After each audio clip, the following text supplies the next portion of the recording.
Portions of the following program may be unsuitable for younger or more sensitive viewers. Viewer discretion is advised. Disclaimer! Copyright disclaimer under Section 107 of the Copyright Act of 1976. Allowances made for fair use for purposes such as criticism, comment, news, reporting, teaching, scholarship, and research. Fair use is a use permitted by copyright statute that might otherwise be infringing. Non-profit education or personal use tips the balance in favor of fair use. This video was made for entertainment purposes and is transformative in nature. You feel, however, that we're making progress in this country and worldwide? No. I will never say that progress is being made. If you stick a knife in my back 9 inches and pull it out 6 inches, there's no progress. If you pull it all the way out, that's not progress. The progress is healing the wound that the blow made. And they haven't even begun to pull a knife out, much less try and heal the wound. They won't even admit the knife is there. You haven't. Hey, John, what do you want us to take away from this extraordinary series of yours? Well, I want people who are not Latin to have Latin envy and wish they had been born Latin, and for Latin people to realize, damn, being Latin is a superpower, man. I mean, the things that we've suffered in this country, 500 years, our wealth was stolen from us. We were lynched.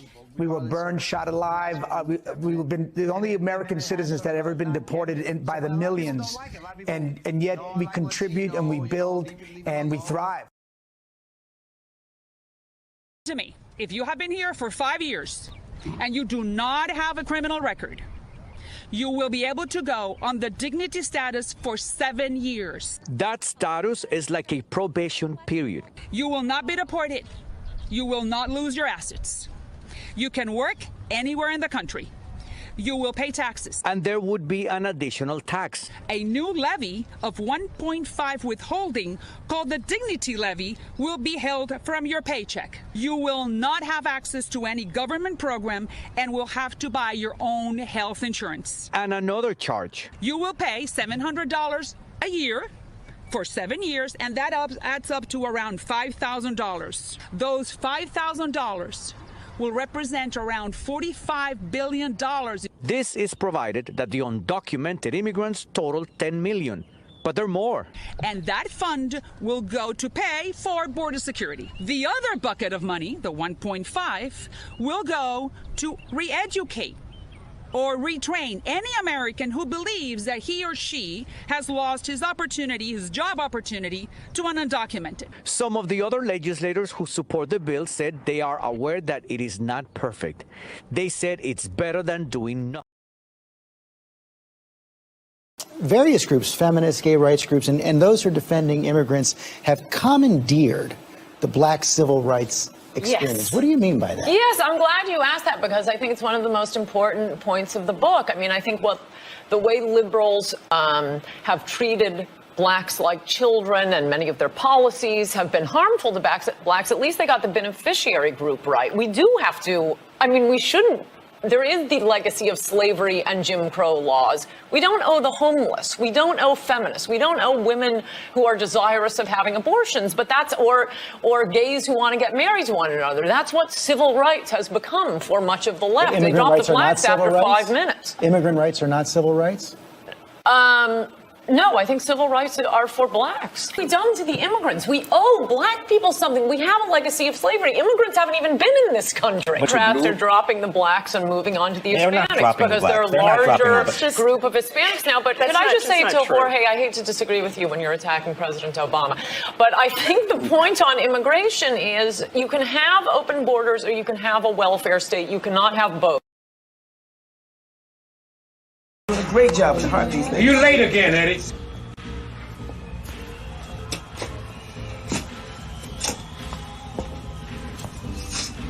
I know what you've been trying to do. You ain't gonna do it. See, Big Red done pulled my coattail to you a long, long time ago. That's bullshit, Eddie. You talking crazy. Crazy like a mother fox. And you, I can see through your jive ass like glass, nigga. Eddie, you got it all wrong, man. Stealing my moves. My style, nigga. Even trying to riff like me. Hey, man, why don't you get your boy out of here and detox him? You on my spot, Flash? Slum-dwelling, scum-sucking, slug-ass motherfucker. You on my spot, Flash? Huh? Well, you ain't gonna get it, 'cause you ain't got it.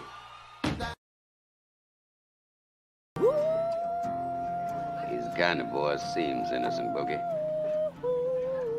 Got everybody on the post thinking he's a strong black buck. White boys envy his strength, his speed, power in his swing. Then this colored champion lets those same white boys call him Shine or Sambo. And he just smiles. Dream about the time when I was a little boy. Can't talk. The night would get blue. Can barely read or write his own name. And don't care. He'll tell you they like him. Or that colored folks ain't supposed to have but so much sense.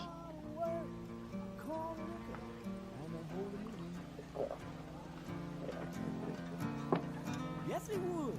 You know the damage one ignorant Negro can do. We were in France in the First War. We'd won decorations. But the white boys had told all them French gals that we had tails. Then they found this ignorant colored soldier. Paid him to tie a tail to his ass and run around half naked making monkey sounds. They put him on a big round table in the Cafe Napoleon. Put a reed in his hand. Crown on his head, blanket on his shoulders, and made him eat bananas in front of all them Frenchies. Oh, the white boys danced that night. Passed out leaflets with that boy's picture on it. Called him Moonshine, king of the monkeys. And when we slit his throat, you know that fool asked us what he had done wrong.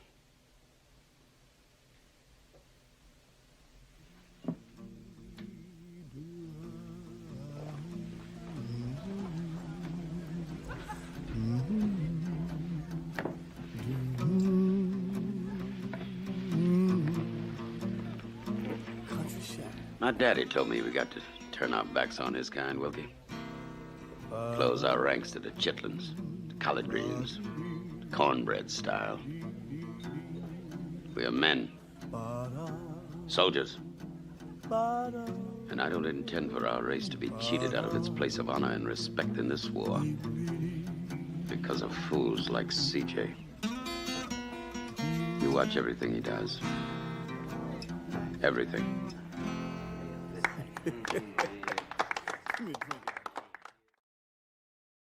You said your people have been fighting for 400 years. Man, your peoples too. So I just want you to explain what you mean by that. You know what I'm talking about. Y'all all know what I'm talking about, man. Don't sit up here and try to bait and not know what I'm talking about. Y'all know what the I talk about when I say these things. Your people too. Explain it. Not everybody knows what you're talking about. Radio Raheem, I don't have to explain what's understood, man. You know what I mean by that. You know what I said by that. I ain't got to go further. And if anybody don't understand that, then God be with them. Go look up the history. Go look up the history. Don't everybody believe in Google? Go Google that. See what I'm talking about. You know what I'm talking about, man. You know what. I dare you to sit up there and say, explain. You know what I'm talking about, man. His fighting people. You know we've been fighting 400 and still fighting to this day. To this day. To this day. You just sit here, you don't know. And since the American white man has used his control over the press to rewrite history or retell history, and since the white man can't dispute this truth, it's not hate to say that we were kidnapped and brought here, it's truth. It's not hate to say that we were Jim Crow, discriminated and segregated, it's truth. It's not hate to say that the Supreme Court, which is the highest court in this country, came up with a hypocritical desegregation decision 9 years ago, which they haven't enforced yet. That's not hate, that's truth. Remember, the The enemy has only images and illusions, behind which he hides his true motives. Destroy the image, and you will break the enemy.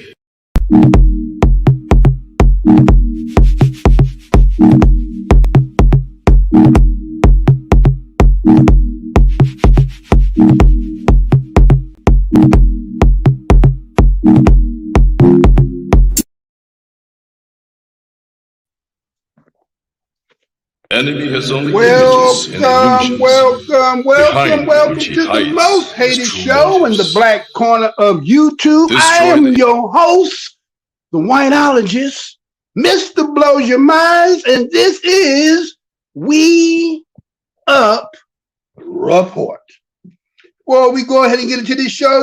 I must always give to those who do contributions to the show before we even get anything off. From last week, man, the couple we had to get off. So, first and foremost, we want to say what's good to Mr. Dubs. We appreciate you for your cash app last week. Brother, thank you. Me and my family kindly tip our hat off to you. We are thankful for your contributions and very appreciative. Thank you so much, Brother Dubs, for that cash app. The brother who came through last week was True L. Will. Thank you so much, brother. Another thorough brother, True L. Will, with his cash app donation to the We Up Report. Me and my family, we're thankful for what you do and continue to keep doing. When you do what you do, we're always thankful. And not last and not least, the most number one that you can have as a subscriber, not to put down to anybody else, but we always gonna say, Mr. Spence 0620, who's in the house, was good, brother. We always are going to be in gratitude and thanks for what you continue to do on the basis that you do. My family and I are dedicated, indebted to you for what you do, and we're very thankful for what you contribute as We Up Report show. All right, so we had to get those out the way, and we want to thank all those for those. And again, when you see the symbol flash, for those who will want to do it, you have the opportunity for yourself to go ahead and do it. Now, what is today's show about, Mr. Blows Your Mind? I seen the thumbnail, but before we say that, we always got a grand opening over here. You can go down the aisle, happen to see something to make you feel some kind of way. Remember, the motto of my show is the truth. Don't need no partner, right? We already got a little technical difficulties over here, but you know we're going to always work through that, right? There's always going to be that. So, all right, so what is today's show about, Mr. Blows Your Mind? We've seen the thumbnail and the title of it. So what is it that we're doing? Hold on a second here. Let me see, because you know they be doing some funny business over here. Let's see, did we got that? Yeah, we got it. All right. So what was today's show about? We Europeans and not Africans now. Let me say that again. We Europeans, not African now. Oh, Mr. Blows Your Mind, you done lost your damn mind. What are you talking about? You see this melanin on us? How you gonna sit there talking about some we European? Well, let me tell you, there was a study that just came out about a couple days ago. I think it was about the 4th it came out. And in that study, it says that, as you're gonna have to sit and listen as we're gonna get into that, right? You're gonna have to sit and wait, right? But this show is gonna be based on that because, again, we have to ask ourselves,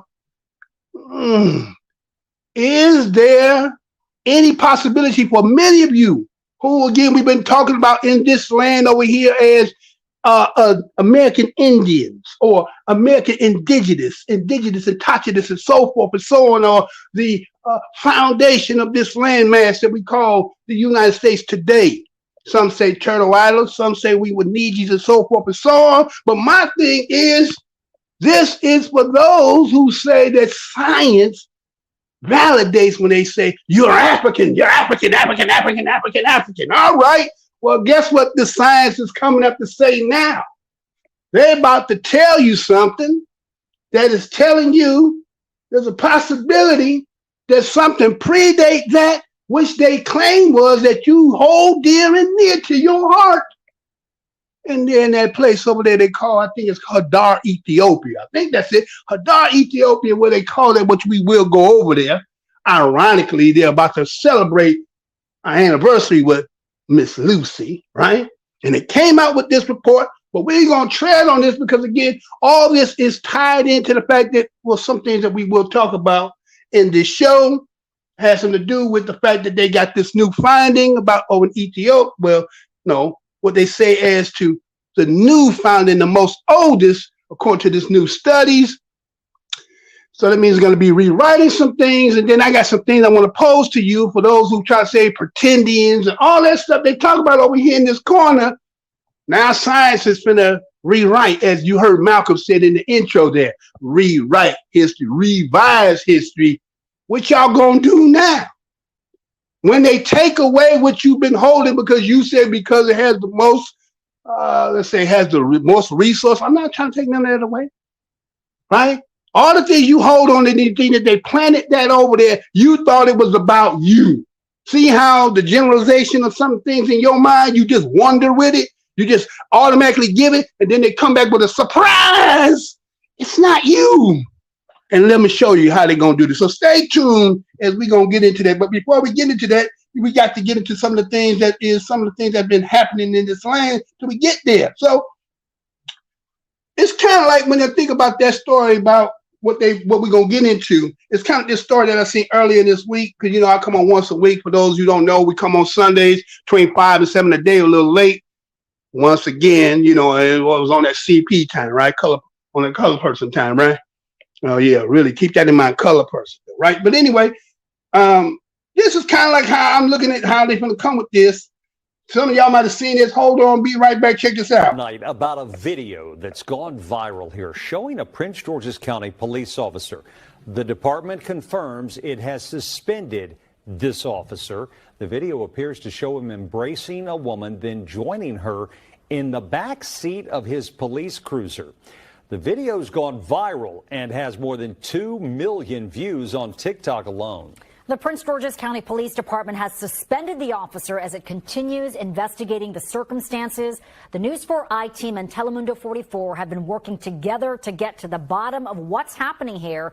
And in an interview you'll only see on 4, the man who took the original video explains what he saw and why he posted it. Our investigative reporter Tracy Wilkins joins us now live in the studio with what he had to say and what we know about that officer in this video, Tracy. Well, Jim, as you know, I've spent nearly a decade covering the Prince George's County Police Department, including wrongdoing that's resulted in charges for some of its officers. Turns out the officer seen in this now viral video is an officer I've featured before in a separate case where he was accused of abusing his girlfriend's child, though those charges were ultimately dropped. He's back in the news again. We were just trying to have a good time, go to play soccer. Nelson Ochoa says he was in South Lawn Park in Oxon Hill on Labor Day enjoying a game of soccer with other families when a Prince George's County police cruiser pulled up and parked. He doesn't know what made him start to record, but he did. As soon as I started recording, a car pulled up and then a young lady came out. He recorded the two appearing to embrace and kiss and then get into the back of the officer's squad car. We couldn't believe what we were seeing, and then what really made us go like, wow, like this is crazy is when, like I said, when the car started rocking a little bit to the left and right, that's when we were like, wow, this is crazy. And broad daylight with kids around. He was in the car for about 35 to 40 minutes. Afterward, he says both quickly drove away in separate directions. Prince George's County Police released a statement on X, formerly known as Twitter, saying they were aware of the video and are investigating to determine the circumstances. They tell the I-Team they have identified the officer, though they have not released his name. Multiple police sources tell me it's Francesco Marlette, seen here in this picture. We reported on him back in 2016 when he was accused of beating his then-girlfriend's 3-year-old son. In 2019, the father of that child told me in an exclusive interview that he was trying to keep Marlette away from his son. He would say, Daddy, Francesco, which is his mom's boyfriend, hits me in my face and hits me in my stomach, and he's really mean. According to the boy's medical records, the 3-year-old was spanked, resulting in a head injury. The Prince George's officers who responded that day ruled it an accident. A grand jury disagreed and charged Marlette. But after agreeing to anger management, Marlette never stood trial. The charges were dropped, his record expunged, and he was back on the force. His attorney declined to comment on the case at the time. A few years later, Marlette is making news again, now and this viral video. I woke up this morning and had 2 million views already. Ochoa says he hopes police will take a close look at what's going on in this video. Yeah, I'm glad I caught all of that on camera so Prince George can see the type of officers they have in office, working for them, supposedly protecting the community. Now, we tried contacting Marlette and officers who know him and also an attorney who represented him before, and we have not had a response from Marlette as of yet. I'm Tracy Wilkins, News 4 I-Team. Back to you all. All right. Tonight about a video.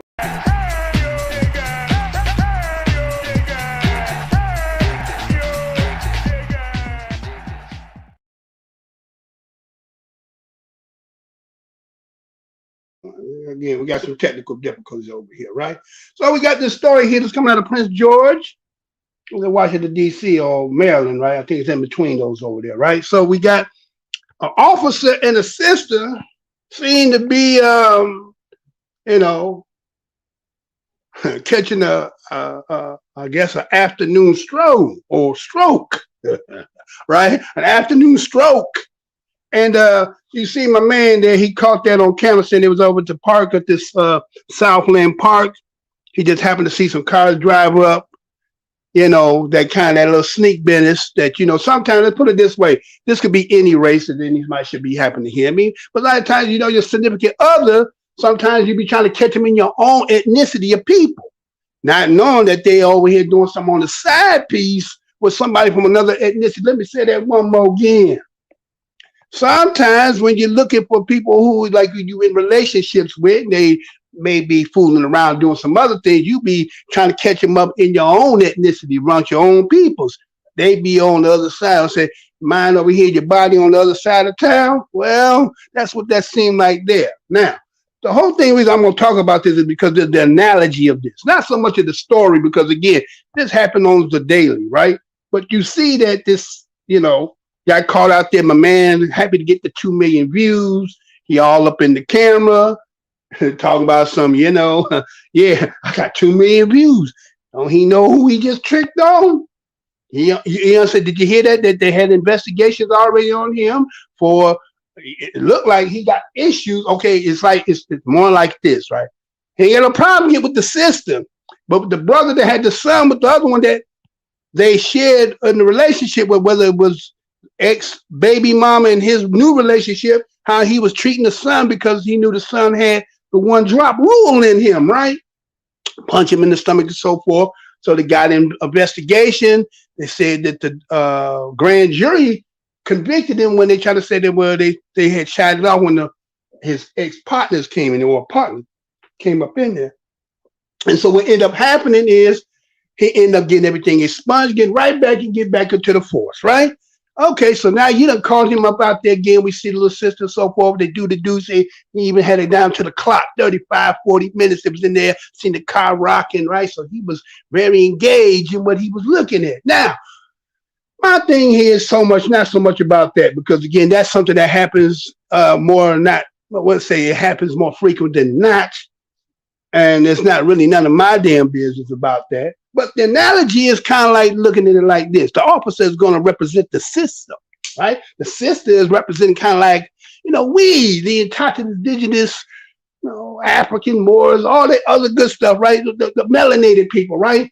And what they want to do is take you and put you in the back of the car, right? And do the do with you, right? Right? That's basically what's kind of happening as we seeing this influx of stuff that's happening, this invasion that's happening, this erasure that's happening, right? So that's kind of what that's represented as we gonna move forward here. The system want to take you in the back room, grease you with, say, wooden with no grease, and this is just how it's gonna be, right? And a lot of us, thinking that we somehow this is going to work for us, but the sister keeps showing who it is and what it's all about. But we don't want to believe that. As many of y'all don't want to believe what they keep showing you, what they keep telling you, right? So what you say is, well, that's just talk, Mr. Blows Your Mind. Well, we're going to move on. We're going to see, because again, I just wanted to show that. Now, let's take this part here, because I want to tie all this in as we're going to go into, as you came in here by the thumbnail. Now, let's look at it like this. There's something that's happening in this land that a lot of us is noticing. Some of us is yay for it and some of us nay for it. But in Chicago, they had a, let's say, they had a, I guess a committee meeting, right? And there were some things being said. Now I want you to hear this because again, like the individual that was in the park, he think it's good to sit there and take the police, put on, get all up in the camera. He sound, like Suge Knight told him, hey, you don't gotta be all up in the video. He all up in the camera talking about, yeah, I'm Jorge Vector, whatever. You understand? Yeah, he ain't supposed to be doing it. Police, all right. You gotta walk them damn streets. You gotta drive in that damn car and his partners, right? Because you're trying to get his man, right? Okay, I'm not saying being a, a civil citizen out here trying to help clean up some of the muck and mire out here, right? I'm not saying that at all. But I don't know, normally they put a blotch on you. You maybe show your shoes or something. He all in the camera. He all glee and hot. Okay, well, you hold that one. We might be doing a report on that again later on. But check this out, because let's look at this, right? Let me show you what's going on. There's a problem happening here. And listen to some of the conversation that was happening here in Chicago when it comes to, again, we are not anti-immigrants. We're not anti-anybody. We don't hate nobody. But there's something that's happening. And again, just like I'm telling you about the story about how you're going to find out that European, we're not Africans anymore, than we're Europeans. All this going to make sense. It may not make sense to you right now, but as we go and tread on, I'm going to lay it out and you're going to see it for your own. But let's go to Chicago right quick and check out what was being said there. And I'll be right back. Listen to this. Be right back. Andre Vasquez of the 40th Ward. I was named by Mayor Johnson to be the chairman of the Committee on Immigrant and Refugee Rights. So in that capacity, I've been showing up to all the community meetings because I want to make sure we're hearing from everyone. I think I want to kind of set some understanding here. We're all from the city of Chicago, and we know historically this town's been segregated, and we have communities that haven't been invested in for decades. And still not. We do know. Absolutely. We have challenges that we're describing that we know people currently are going through and have been going through that live here and have lived here. That's a reality as well. Right. Can y'all let him talk? Yeah, please? It's okay. I understand exactly the sentiment. What I am saying to you is, we are all in the same city, so we all know that the black community hasn't had that level of investment, hasn't had that support. We have existing people that also need housing. The reason why I say that, we want it exactly right. We know that there have been public buildings that have been taken up. Okay. I'm more than happy to answer. We cannot have a conversation if we're not being sister. I think correct. Sister, I understand. Anybody else can go nowhere. Yeah. I'm just asking everybody to be a little bit quiet. I know that this is an emotional subject. Doris, come on. We're just asking. Can we just be respectful? Can we be respectful? All I'm asking is for respect. In this room, can we have a respectful discussion? Because as long as we're yelling and as long as we're screaming, and I'll add, I agree with some of y'all. Hold on. Doris, in this room, we're being respectful. But you haven't respected us. In this room, then we don't need to talk. We don't need to talk. Let me just answer a couple things. It is not illegal for someone to seek asylum when they come to a country. It's not. It's not illegal. It's not. Second, it is an intentional attack on the city of Chicago to get us to be divided. It is why every single day you're seeing 80 to 100 people being sent to the city. Right now, we have over 13,000 people here. We have 6,500 of them in shelters. 1,800 of them are minors. We have about 1,600 at police stations. It is an intentional attack meant to divide people here because they don't want to see a successful Democratic Party. They want to see the president reelected. They want to see Chicago look like a disaster. But what we know is that Chicago, when there's a challenge, steps up. That's what we do here in the city of Chicago.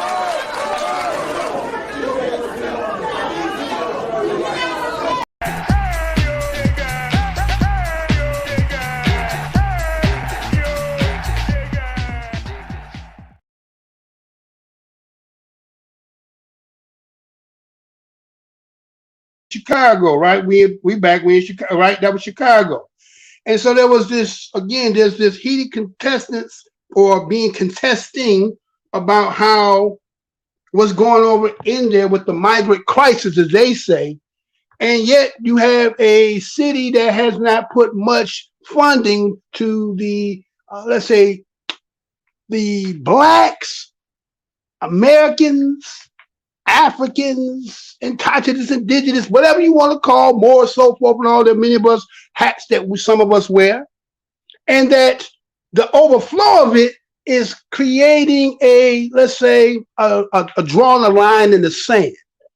And so people are, talking about certain things, and then you see that they want to say that this is more about, well, there's no black investment, because why? Many of the families that have been in Chicago for all the generations have been there since, again, when we talk about redlining and white flight. And then a lot of those areas that you don't own, you're just renters. So that means, again, when they did the white flight, they took the taxing and brought it and put it somewhere else. So a lot of these places are not highly tax funded so that they can, let's say, allocate those taxes so that you have better funding for those schools. And then a lot of the teachers that are there, right, are not some of the high top class, let's say the bottom portions of the classmates. We could say that, right? But that's no knock.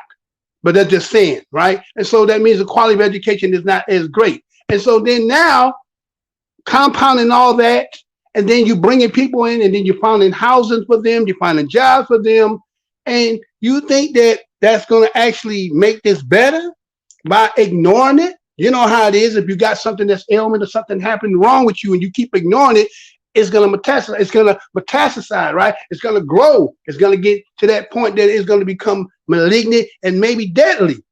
And so in this case, you see that there is talking about how there's illegal. There's a person in there, the crowd, who said, well, this is all illegal.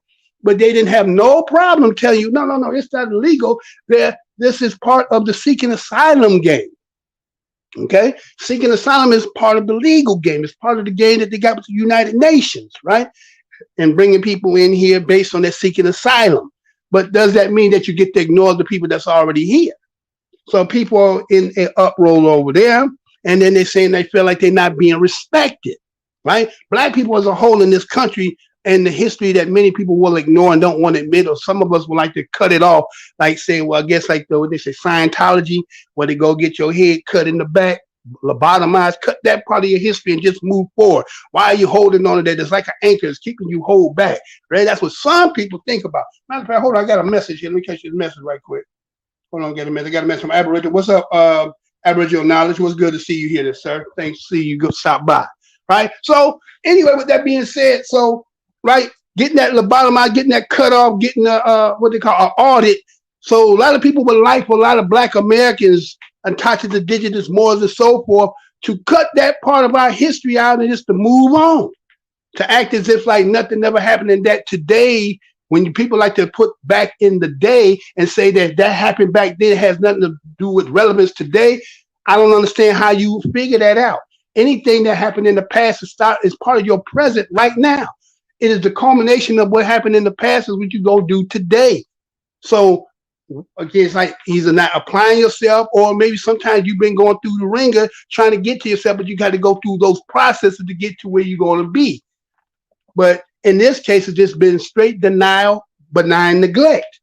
And so the people are there feeling some kind of way, right? So they turn and say, well, it's an attack of divide, right? Now we got to ask ourselves, divide. Who is divided, and what is the purpose of this divide? Now, yes, stay tuned here, because you may hear what I'm saying. You may not understand where I'm connected, but I'm going to take you there according to what you've seen on that thumbnail. And then there's this conversation and somewhat of a movement. It's not really a movement. It's just really a Voltroning. It's really just coming back into what we have always been, that's been denied to us. And I'm going to show you maybe reason why the mysterious part of this history of this land that somebody has been trying to deny, right? So we're going to get there, but we're going to tie in with the whole thing in there, but you're just going to have to stay tuned. So with that being said, let's look at the next part of this. I want to get this out the way because it's going to tie in. Now, here's another part of this. I have one more part after that, and then we're going to get into this. Now, Listen to what this woman is going to say.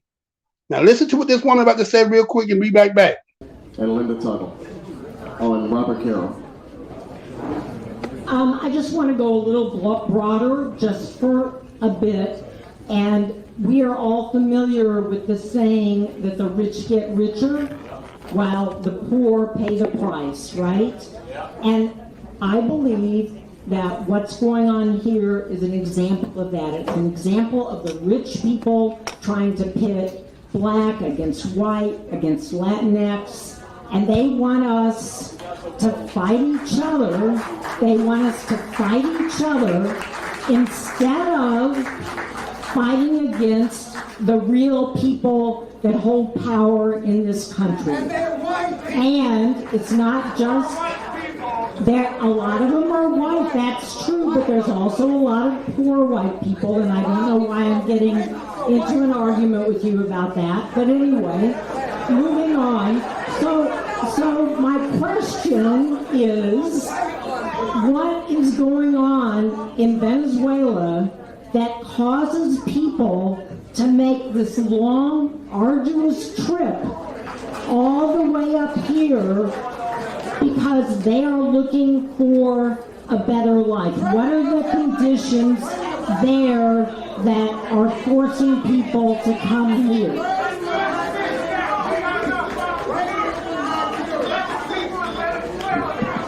All right, thank you for your question and comment. Mass migration from Central South American countries as well as other ones because the U.S. intervened in those countries in the 70s and 80s to make as much profit as they could make. They destabilized those governments, and you're seeing that happen. The other factor that you're seeing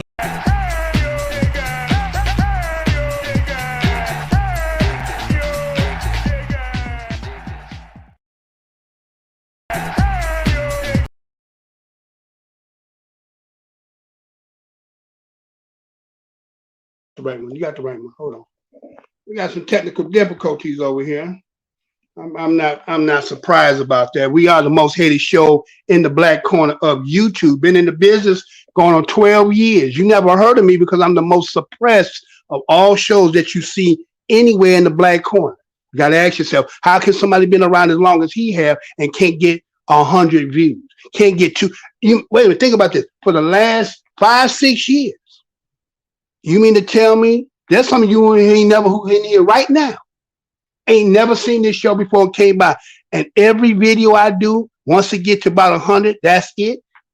That's it. Every video, you ask yourself that question, unless you're not smart enough, you don't understand really how the game goes.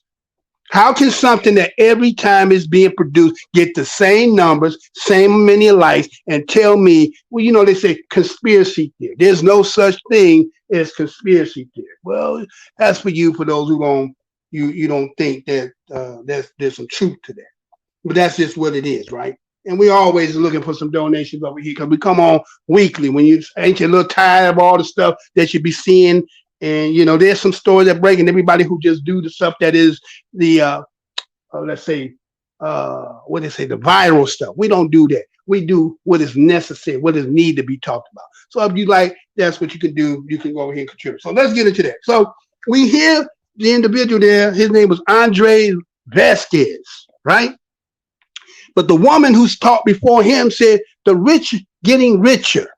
Now, we're not going to deny and say that the rich aren't getting richer, that somebody is the beneficiaries of what is being done here, right? We're not going to say that's not happening, right? Because I'll show you, I'll say stuff like this. For those who knew over here, you may not know what to say. But, you know, you always going to have the Randolph and Mortimers of the system, right? Randolph and Mortimer, remember trading places? Is there trading places happening right before everybody's eyes? Trading places, Mortimer, right? And then you had the contestants who would be who? Like Eddie and Dan Aykroyd. But in this case, in this movie that we're doing here in this United States, who's Eddie and who's Dan Aykroyd, right? Because again, as you heard them say, seeking asylum, yes, you have a place to go. But what about the people who are living somewhere that you think is, they said, getting a better life? I thought there was no such thing as economic hardship when it comes to immigration. So why are we hearing that being regurgitated, a better life? There's no such thing when it comes to immigration, better life. It's either seeking asylum or refugee. There is no better life. So if you're doing better life, well, I'm pretty sure when you look at the architects behind the scene, right? When they had the bed in the bathroom, about how they could take Eddie Murphy, who was the one on the street, and then take the one who was Dan Aykroyd, who was used to having and, you know, being in a position of comfort, and we could bet $1 that I could take them, and bring them in and turn him and put him in the position they was once in. Do I need to say that again? Or did you get it? You get what I'm saying? So there is something that might be happening. There's a trade in places going around, not just here. It's going all around this place. But maybe you ain't been paying attention to it, right? You maybe didn't know that. Again, you can look at the fact, let's say, let me show this here. That maybe I show you that when you take that down for me there, sir. Right, take that down for me there, sir, right?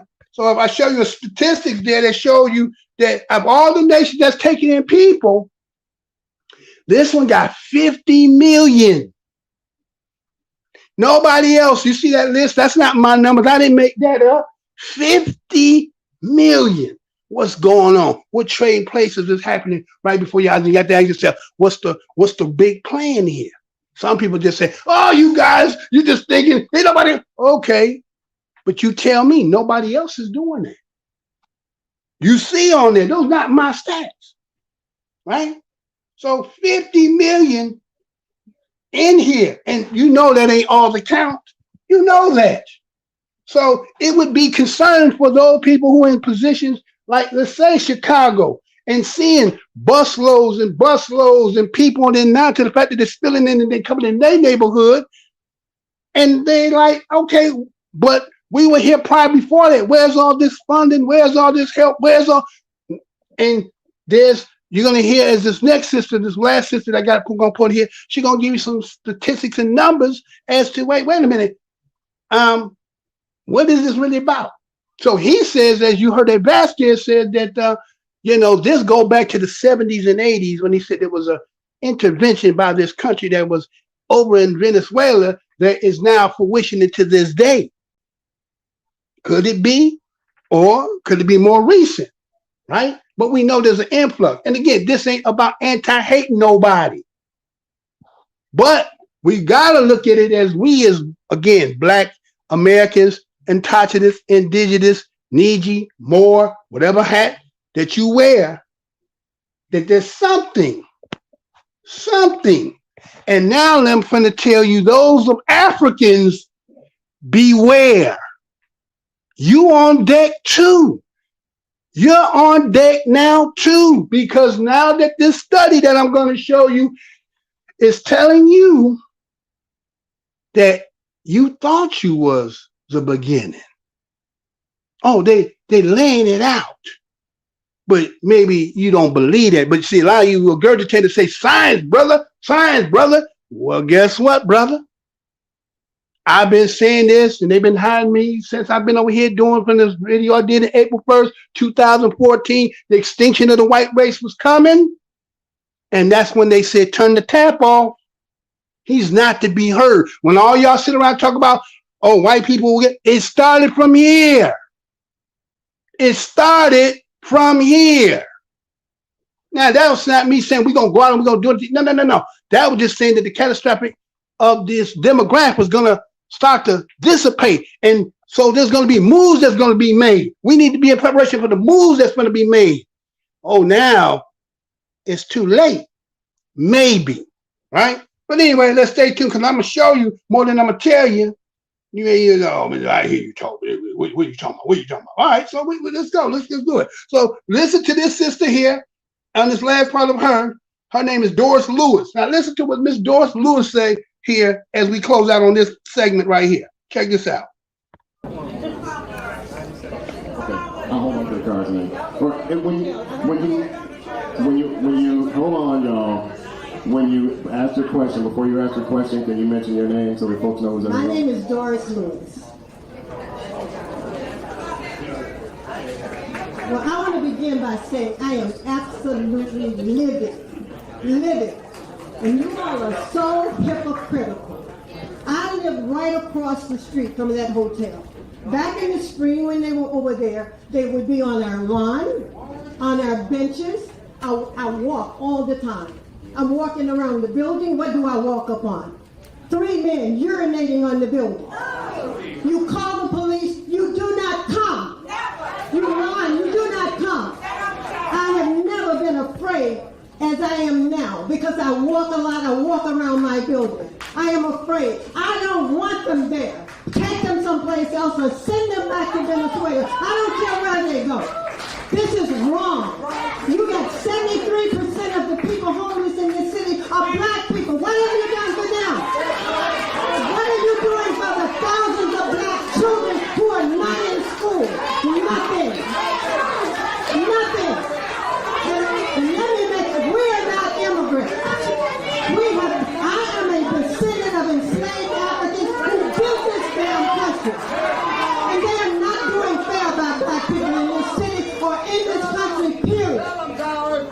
We're tired of this. We are asylum seekers. We should be seeking it. Because you're running us off the land. Everywhere there's a large collection of black people. Come on.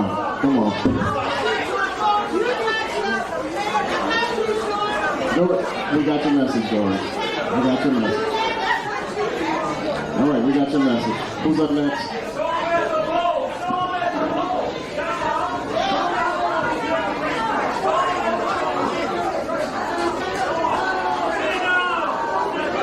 Hold on. Can we get a little bit more order in the room, please? You're out of order. I disagree. You're not representing. You black politicians. You don't represent us. You represent everybody. Thanks, Doris. Can we bring it down so that Doris, we were respectful during your comments. Could you be respectful? Doris, come on.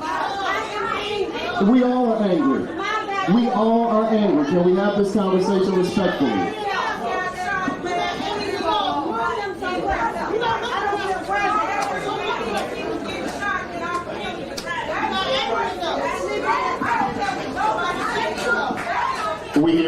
We hear you. Hold on a minute.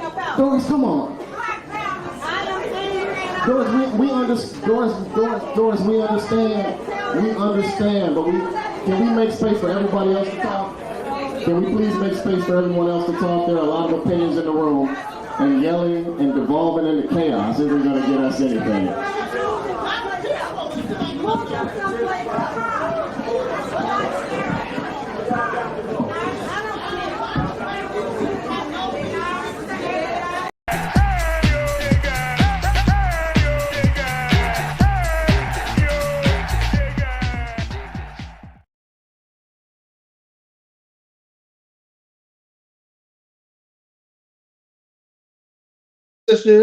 Sister was telling her, again, and and her feelings about it. Again, because why? There is a real problem that's happening, and there's a big ignorance when it comes to dealing with some of the issues that we as, attached as indigenous, Moors, Niji, all the above, the umbrella, all the many hats that many of us wear, right? And so we see that this sister was saying that, again, she's afraid because there's such an overwhelming presence of people who are influxing into their communities.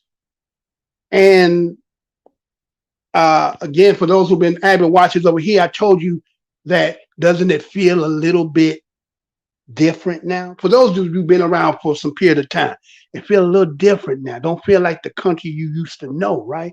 It's kind of like eating grandmama's cooking, and you could tell somebody been tampering with the way she make it. Don't taste the same. It don't have the same flavor it used to have, right? So there's something happening again. There's Mortimer, Randolph and Mortimer fruition of plan is taking full effect. And some of us see it and some of us want to ignore it. Some of us think that if we switch parties, that's going to resolve the issue, or the Democrats and Republicans. No. It's just as they say, two wings on the same bird, just got different agendas how to do it. And as you stay on this show today, we're going to touch that. I'm going to go there. Let's give me just a little pre-warm up to get where we going, right? So she talks about how there's 73% homeless in her city, and that there's a lot of help that could be helped in those avenues. There's thousands when she talks about the children that go into schools, because why? Remember, they closed 50 schools in Chicago, more than 50 schools, really. It was more than 50 schools being closed. So a lot of the areas of the schools that were being closed were affecting who? The children of our peoples, right? And then she makes the claim, says that, again, I am a descendant of that which they say historically are the people who we would say built this country. This is our land.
that move right there.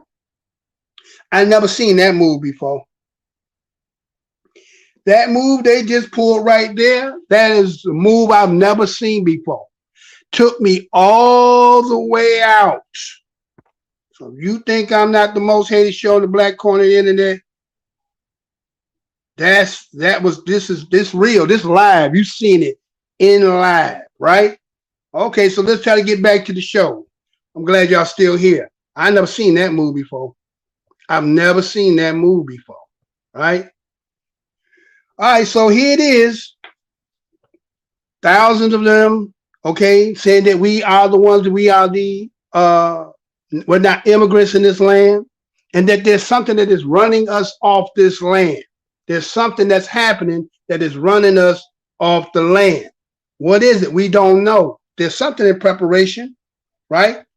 And so I'm trying to show you what I'm going to show you to show that there's something. What we don't know, but there's always some little sign depending on who's on the watchtower, who's sitting on the wall, who's looking, right? Let me see. I got that banner up there. I don't know what that is. I don't know why that's even up there. So that means, hold on, y'all. Hold on. Yeah, they did all kind of stuff in here. They might be sitting up in here for all we know, right? That's crazy.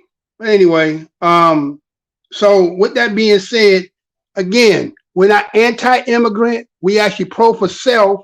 Some would say pro-black and make it seem to be the most worst thing to do. But every nation is here for themselves. Diversity is just something that we do socially when we all come together. We know how to interact with each other, be friends with each other, and so forth. But in this game that they have established in this land called race, every group normally participate for the betterment of their group. That's just what, birds of the feather flock together do. And so, but it seems to be taboo or something wrong when we as black folks, I will say, and again, some of y'all may be stickler for that, but I'm just saying it because, again, that's what we kind of know. Yes, we can be indigenous, we can be Indians and all that, but we know when we say that what we mean. In the last show, I showed you, according to them, now this is not what I said, they showed that black had been used with us before 1960, right? Before 1960, in 1880, they said, but I'm going to show you something else about, they said, now to show you, to validate what I'm talking about, I'm going to show you that you think that African-American came in 1990s? They now going to tell you that African-American goes back to 1782. Let me say that one more again for you slow in the back that didn't catch that. I'm going to show you that they telling us now that African-American goes back to 1782.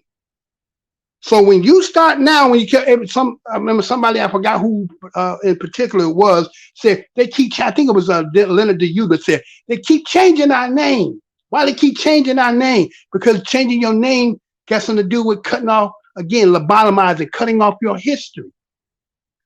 To say that something outdated, you can't outdate something that has something to do with the people of ours who was of that time. And I got a message right here. Let me see this message here right quick. No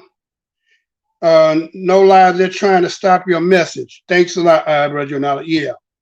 There's some other things that didn't happen that I don't know. I'm gonna just put it to y'all like this.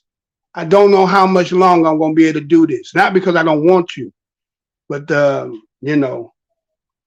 people's making their moves towards me. Let's put it that way. All right. Just know that when you see I don't come on Sunday, because remember, I've been doing it consistently, right? When the Sunday you see me not come on, just know in your mind and heart, something done happened, right? But I don't mean the worst of the worst, but I'm just saying something might have happened. But anyway, now what I'm saying is, I'm going to show you, because again, there's something that's rewriting, as Malcolm said, rewriting, rechanging, revising history, because again, for some people, they can't have it because it identifies what they've been doing. So there has to be some kind of volunteer on our half to accept these things. That's why we have to get to a unification to identify who we're going to be collectively. So that means certain people are going to have to drop their flags. so that we can come to be unison. And again, cut the fat around the steak so that we only getting the steak. And it's kind of like what I seen last week, where the woman who got hit with the brick, supposedly, right? And then there was this big outlash. And again, think about this, y'all. Think about this. I'm not going to say whether that woman got hit with a brick, and I'm not trying to say that her getting hit with a brick is, let's say, that I agree with that. And that men are not supposed to defend his woman, his wife, his children, right? But isn't it ironic, after the last week or two before that, how there was this big camaraderie about what happened in Alabama? Then to become, after that, to get that away, you had to have that to get us back in our throats again. And by the person being somebody outside of us, you know, people take one for the team. You know, sometimes these people from other places don't like us, and they won't really want to admit it. I'm not saying all of them, some of them, a lot of them. It's not saying that somebody won't want to take one for the team because the other team couldn't do nothing about that image. When I told some of our brothers that's up in here, leave that alone. Right? When I said leave that alone, because even in the other people's history, they got a lot of lies that they hold to be self-evident and true. But when it comes to us, we want to come out and try to dispel something, but you got to understand what it infused. So it's ironic that something would come right after that, got everybody on their feelings when it comes to, again, is there a dynamic war between black women and black men in our nation? Not on all levels, but on some of the levels. And that when you do these triggers, you trigger to get them to get into that emotional, and they're going back and forth, and then everything that had been done has been washed away, and this one going to the bank with it, right? So then people are now, this show going to show, and why I'm tying this in right now, because some of you don't know the distinction between your people and everybody else. And not every fight is your fight. When people won't fight for themselves, how they can get their ass up and run, talking about some, what they call it, seeking for a better life, seeking asylum, seeking refugee. But where the hell can you run to? The own country that said they claim that you're supposed to, because history says that they sold you and left you from there. How easy for you to go over there and get a damn citizenship unless you fit some kind of criterion. So when these other folks out here saying the things that they doing, and then they gonna get on the camera and the verbiage that she's saying it with such vitriol, you niggas. And I'm like, wait a minute, you ain't one of us. You don't get to say it like that. You from somewhere else.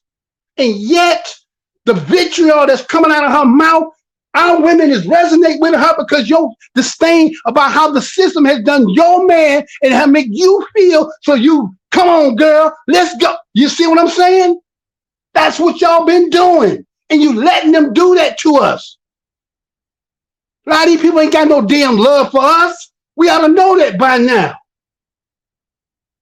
But nah, we want to be loving everybody. We want to prove to everybody we not racist. We want to prove to everybody that, it's everybody against us. We like Neo in the Matrix when Neo fought all the damn agents. You remember that scene when Neo fought all the agents? He couldn't take it. He had to get the fly the hell up out of it. Even the chosen one had to get up out of there. Too many agents. Is that what they're trying to do? You're going to flood you with so many of them? We don't know the ideology. We don't know what a lot of these people are coming from, what they believe and hold. We just see people. And automatically we embrace everybody to our own detriment. To our own damn detriment. I got a message here. Hold on, y'all. I got a message here. Aboriginal knowledge says she lied to get sympathy. Donation, she did the same thing 2 years ago on GoFundMe. Maybe she did, maybe she didn't. I can't substantiate what was true and what wasn't true. But all I know is our people got into an uproar about something it's not saying we anti-woman or anybody. We just saying, hey, when you came out there, when you start saying black, now let's get this straight, y'all. When they say black in this country, we ain't saying because you can identify and say that you got some melanated skin that you saying black. Black, that's what you're using as skin color. We're talking about people who've been identified through ethnicity as black on documents. That pertains to we here in the United States, no one else. So when somebody from somewhere else says, you black, when y'all, hey, hold on, slow up now. You're talking about us.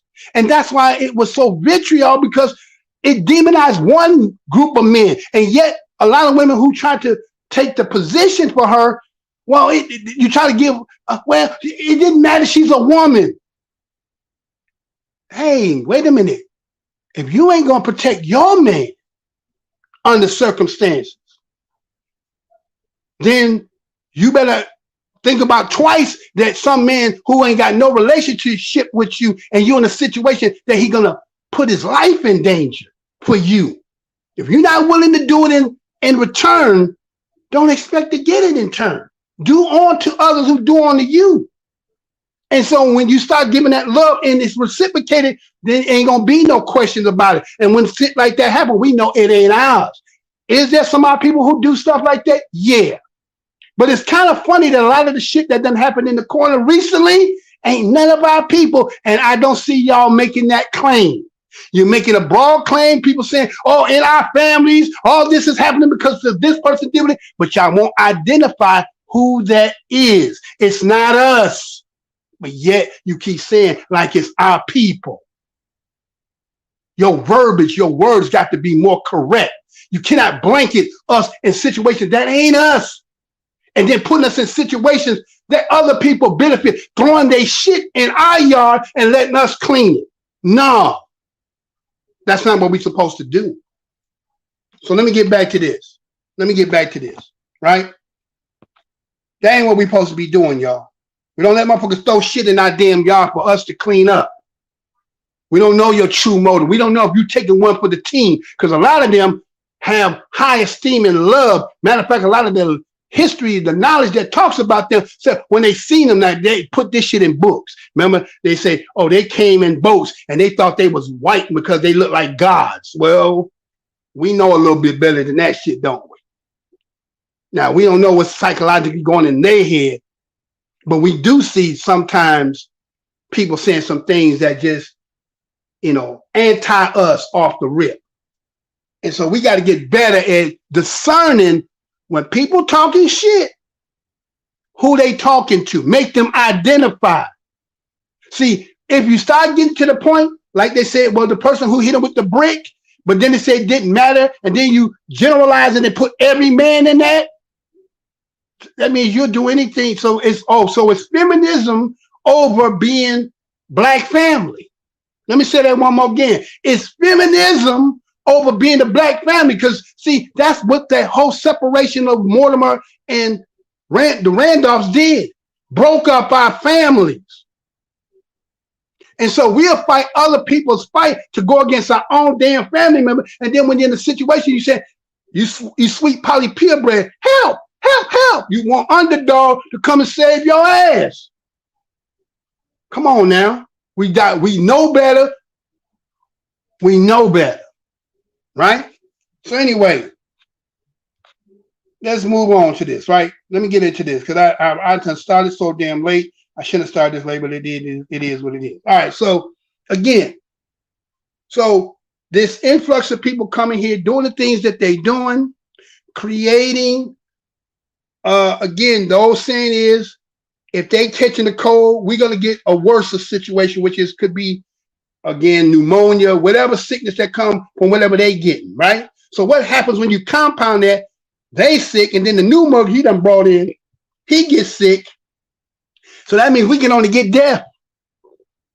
Let me say that one more again. If he catching the cold, then the person behind him is supposed to get pneumonia. And if he done replaced us and put somebody else above us in that position, then that means all we can get is death. Is that what y'all want? Well, better act like you don't want that then. Because let me show you something here.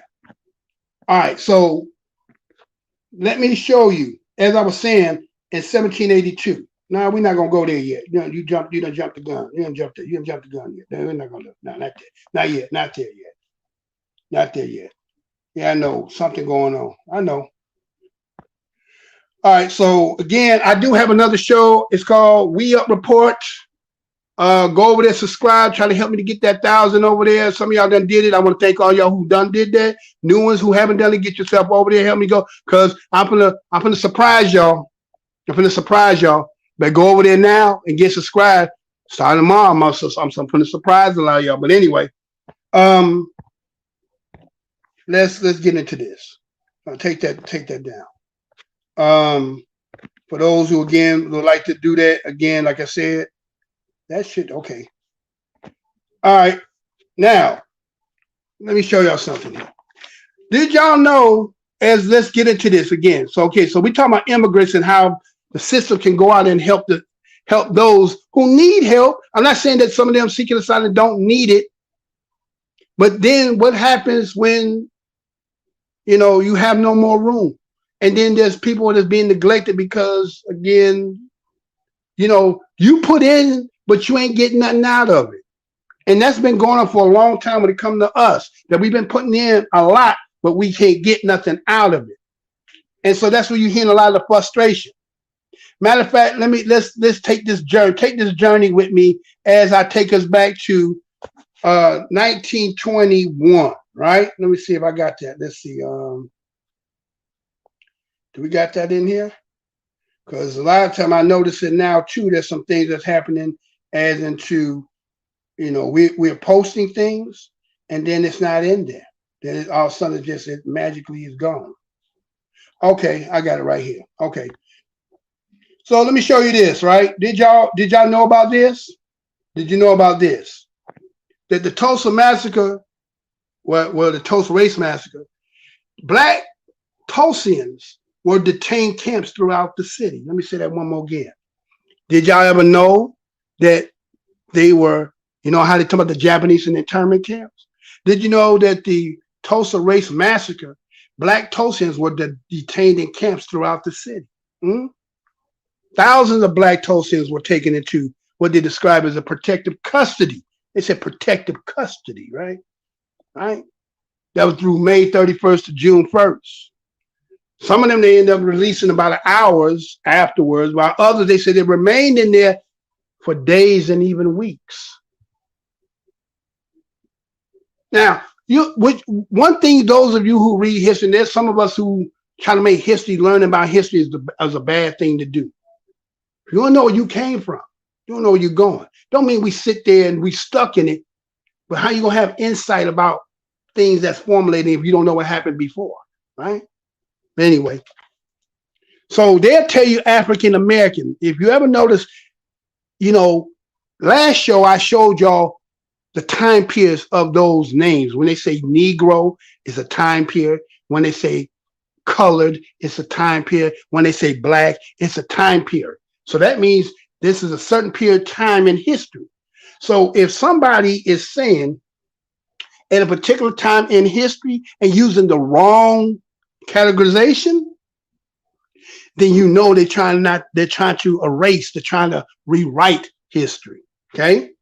So they say African Americans. Now, how can you say in 1921 that they're gathering African Americans when the term doesn't become until after 91, 92? But anyway, so they said that they were supposed to be protecting those that were involved in fighting and helping to identify those who were. The reason why they rounded up our people. And those who had surrendered, they said they seemed to have, let's say, avoid the worst of the violence that was happening, right? We done heard and we done seen the denial of the existence and involvement of people apart when it comes to the Tulsa. We know that, right?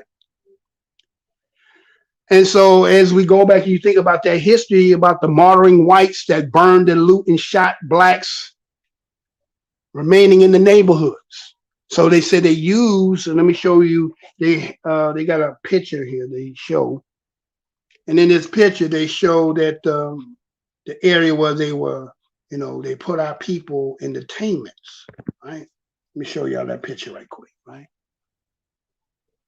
I'll show you that picture right quick, right? So that would be the field that they was in, where they said had thousands of our people during the time of the Tulsa riots.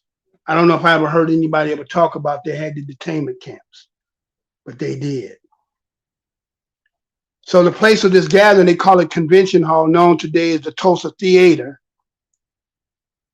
The outgoing of that location, detainees were taken to what you see on the screen is called McNulty Park. It's a minor league ballpark on 10th Street and Elgin Avenue. That's where that is, but that's the place of where they did this at. This is also the place where warehouse markets and there's a Home Depot there now. Okay, they were fed there, given water there. They said they had the National Guard troops stood watch outside the stadium. And then there's another aspect to this that they don't talk about, which is, did you know that they had people a part of the organization of the Masons when they talk about corralling, and then they talk about the Klan. They found that a lot of them was part of the Masons. Supposedly a lot of them got taken out of being in the organization and so forth, but they were part of it, right? So there was a lot of people who were part of this, right? So they said it was about 1,000. Then they say it was 1,000. Then they said about 5,500 was taken to custody and remained at the camp. 5,500, they rounded up and put them in this place here. Those who were released from custody, they say, they was given paper identification cards to wear on their clothing so they would not be arrested again. Let me say that one more again. Those of that 1,000 to 5,500 who they put in those detained camps in Tulsa back in 1921, they were given paper identification cards to wear on their clothing, like a name tag probably, so they would not be arrested again. And they had remained in operation to late into that in June. Okay. Now, yeah, ever ask yourself, who were the people in Tulsa, Oklahoma? Who were they? Were these people part of, again, you know, there's the history of the 5 civilized tribes, and then there was the freedmen. I've never heard, did you ever hear that they were part of that? Or were these, I know that recently when I seen, I think her name is Mother, I can't think of his Mother something, right? One of the eldest ladies that's still living, that's part of that. She said that her mother was African, right? And they went to the tour, went to Africa and so forth and so on, right? Now, there's a lot of people in this corner, and there's a lot of people in particular who advocate on the fact that African, that Black Americans in particular have to be Africans. That African is the only way because of either because of your melanin or because of the transatlantic his story, right? And so they've been saying that. But this show here is something that the ones that they adhere to, the ones that they believe in, has now come up with something different. Now, there's still going to be some questions and possibilities to that, but it poses something else that I want to pose when I get there. But you're going to have to stay tuned for that, right? So I wonder, were any of those of Tulsa, Oklahoma part of the freedmen's, or were they part of the indigenous? They just seem to have had money to be able to start up and build. And a lot of people, we hold this as one of the beacons of the success that we can do collaborating together to build some stuff, right? But we really never got to the nuts and bolts of who they were. So that's kind of something that we have to, maybe those who here may do that research to find out, who were they? Were they freedmen? Were they just regular civilians? Were they part of indigenous? I mean, who were they? Okay. So with that being said, you know, how about let's do this? Because in 1921, how are they identifying us? Some said that they was calling that area Little African Town, and there's a lot of people. I seen a debate, and there was some things that was being said in this debate, and I was just like, okay, I get it. You know, the other person, he was trying to substantiate, and they were going back and forth. And I was just hearing some stuff, and I was just wondering, but you know, just because the system will find somebody and parade them and give them the light, it's kind of like me as a channel on YouTube. I don't get no shine, but yet I have the longevity.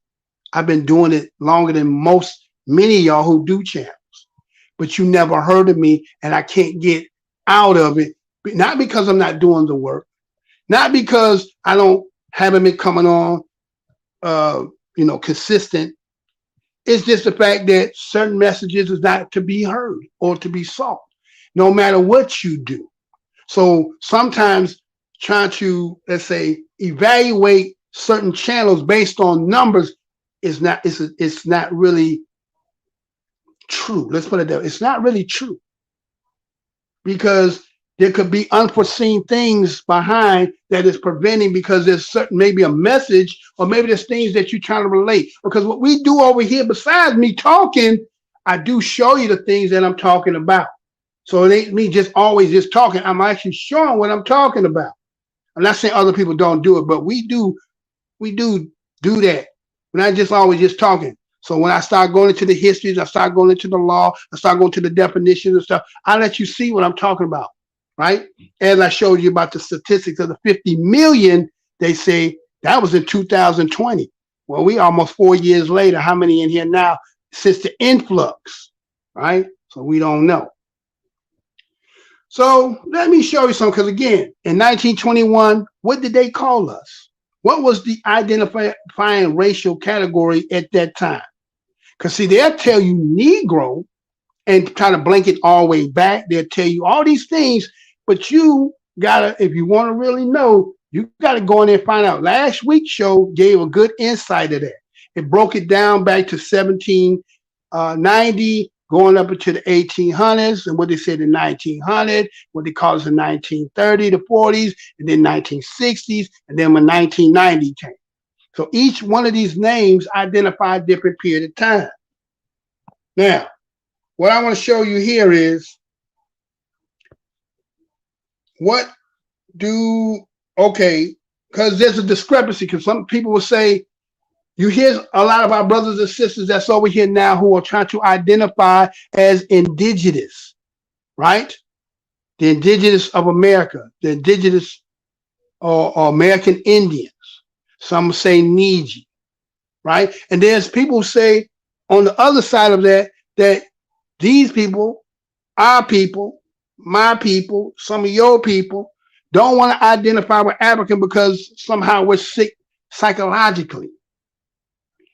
I asked the question, and I posed to anybody, what makes you sure that when they say the origin of man, when you say Africa, is it because what they told you? And some of y'all ain't been around long enough to know that certain people have been, again, as you've seen the intro, those who've seen the intro, you've seen Malcolm told you people rewrite history, revising history, changing it for whatever reason. It's kind of like looking at Florida with DeSantis and trying to deny that history. Well, the reason why they have to deny it in Florida is because why? 1619 ain't the same story, right, as that would be in history in Florida. It would predate 1619. And if you had to tell the truth of the Florida story, it hits a little different, as they say, right? It's gonna hit different. It's gonna have a different starting point in somebody who you've been trying to deny. And that's what we're gonna deal with as I go forward. This mystery in this country about somebody being somebody and somebody not being somebody. So let me show you. Let's go into this, right? So let me show you this here, right? Let me show you this. You see this here? If you go look this up, you will see it's talking about a definition. Okay? A definition. In this definition, what it's going to show you and tell you is about the term Indian. Okay? Indian. Is used in this act includes all persons of Indian descent who are members of any recognized Indian tribe. Let me say that one more again. The term Indian as used in this act shall include all persons of Indian descent who are members of any recognized Indian tribe, now under federal jurisdiction. Okay? Indian tribe under federal jurisdiction. And all persons who are descended of such members who were on as of June 1st, 1934. When? June 1st, 1934, residing within the present boundaries of any Indian reservation. So, Indian became, as of 1934, all those who were within the boundaries of the what? The Indian reservations. And they say, shall further include all other persons of one half or more Indian blood. One half or more of the Indian blood. For purpose of this act, they say Eskimos and other Aboriginal peoples of Alaska. Now wait a minute. See how they ran through that stop sign? Eskimos is fine. And these say other Aboriginal, other. So there's some other Aboriginals, but this act is only including other Aboriginal peoples of Alaska shall be considered Indians. Oh. Is there Aboriginals in America? Are there Aboriginals in America? The term tribe, whenever used in this act, shall be construed to refer to, they say, any Indian tribe. But you know the stipulation of Indian tribe is being recognized federally. So it sounds like you say any Indian, but only those who are being what? Recognized. Okay. They say organized bands, pueblos, the Indians residing on reservations. The word adult Indians, whenever it is used in this act, shall be construed to refer to Indians who have attained the age of 21. Okay. So they say legislatively in law, Indians only going to fit this. This is only this. And that sees how early 1934 ain't that long ago, right? It's at 70. Okay, we almost 100 years ago. Next year, make 100 years ago. Okay. So now you see that according to they say in law that it only subscribed to this here. Now check this out, right? All right. So let me take you to this then, right? Because we're going to get to that because I'm going to show you something about that when we're going to get there, right? So indigenous American DNA. Now, this ain't me speaking, is it? This ain't me. This is them. Let's say a lot of y'all done took the DNA test, right? Some people believe it. It's science. It's done help you to find your family members and so forth, and a lot of you agree. So if they say these words that I'm about to lay to you, then you should have a better understanding of what it is. Not what you think it is, or what you ain't tell you what you heard. I'm going to tell you what I know. Okay? So having Native American ancestors, now listen to these terms, because see, a lot of people out here, they don't understand. Look at the terms. Native American ancestors, they say having Native American ancestors, and then they say, or indigenous American DNA does not make someone a Native American tribal citizen. So let's look at it this way. Having Native American ancestors, okay, or indigenous American DNA does not make someone a Native American tribal citizen. So that means that the people who sit here and they're arguing with and trying to say, black folks, you can only be Indian because they'll show you the depiction of somebody this, but that ain't what that's about. That ain't what that's about. That ain't what that's about, is it? it says you can be indigenous American DNA and still won't make you part of a tribal citizen. So that means this is a club. This ain't got nothing to do with DNA. Nothing to do with that, right? Nothing to do with it. All right. So listen to this. There are differences between a person's genetic, political, and cultural identity. Native American tribal members are citizens of their nation. Let me say that one more again. Native American tribal members are citizens of their nation. Okay? Native American. This is a political and cultural identification rather than a genetic identification. Let me say that one more again. This is a political and cultural identification rather than a genetic identification. It's not about genetics. It's about you being in something politically and following that culture. So a lot of people being here arguing, telling people, "Oh, you pretending da da da da da da." This is what they said. I don't care what you say. They wrote the book. They telling you how it go down. What you talking about? You going on skin color, right? But you ain't peeping the game, right? You ain't peeping that. So they say, similar to being citizens of any other country. In the United States, there are more than 570 federally recognized tribal nations and over 60 state recognized tribes. There are also some regional recognized tribal communities. Individual tribe nations determine the criteria for tribal citizenship. To determine tribal citizenship, tribal nations determine the legitimacy and strength of someone's family connection. So wait a minute. So you have a tribal citizenship. To determine it, a tribal nation, which is probably going to be some kind of panel, are going to evaluate whether you got enough or not, whether you got enough legitimacy enough, a strength or not. Can it be bias in that? Can you be racial in that? That's a question you got to ask yourself. Can it be? Okay. So for many tribal nations, this means tracing a person's lineage back to someone on the tribal citizen roll. Now, wait a minute. Let's look at the slick talk. Lineage. When you say lineage, when me and you talk about lineage, we're talking about our family members tied through us through blood, right? So it seems like genetic. It seems like DNA. Is it? It is. But then listen to the hook. The hook in it was what? The hook is the tribal citizenship role from the late 19th to the early 20th century called the Dawes Roll. They say sometimes a percent of blood. What do you mean by so basically, right? If you got family members that you can tie your blood back to that's on that roll, you can be considered American, a Native American. That's all that's saying, y'all.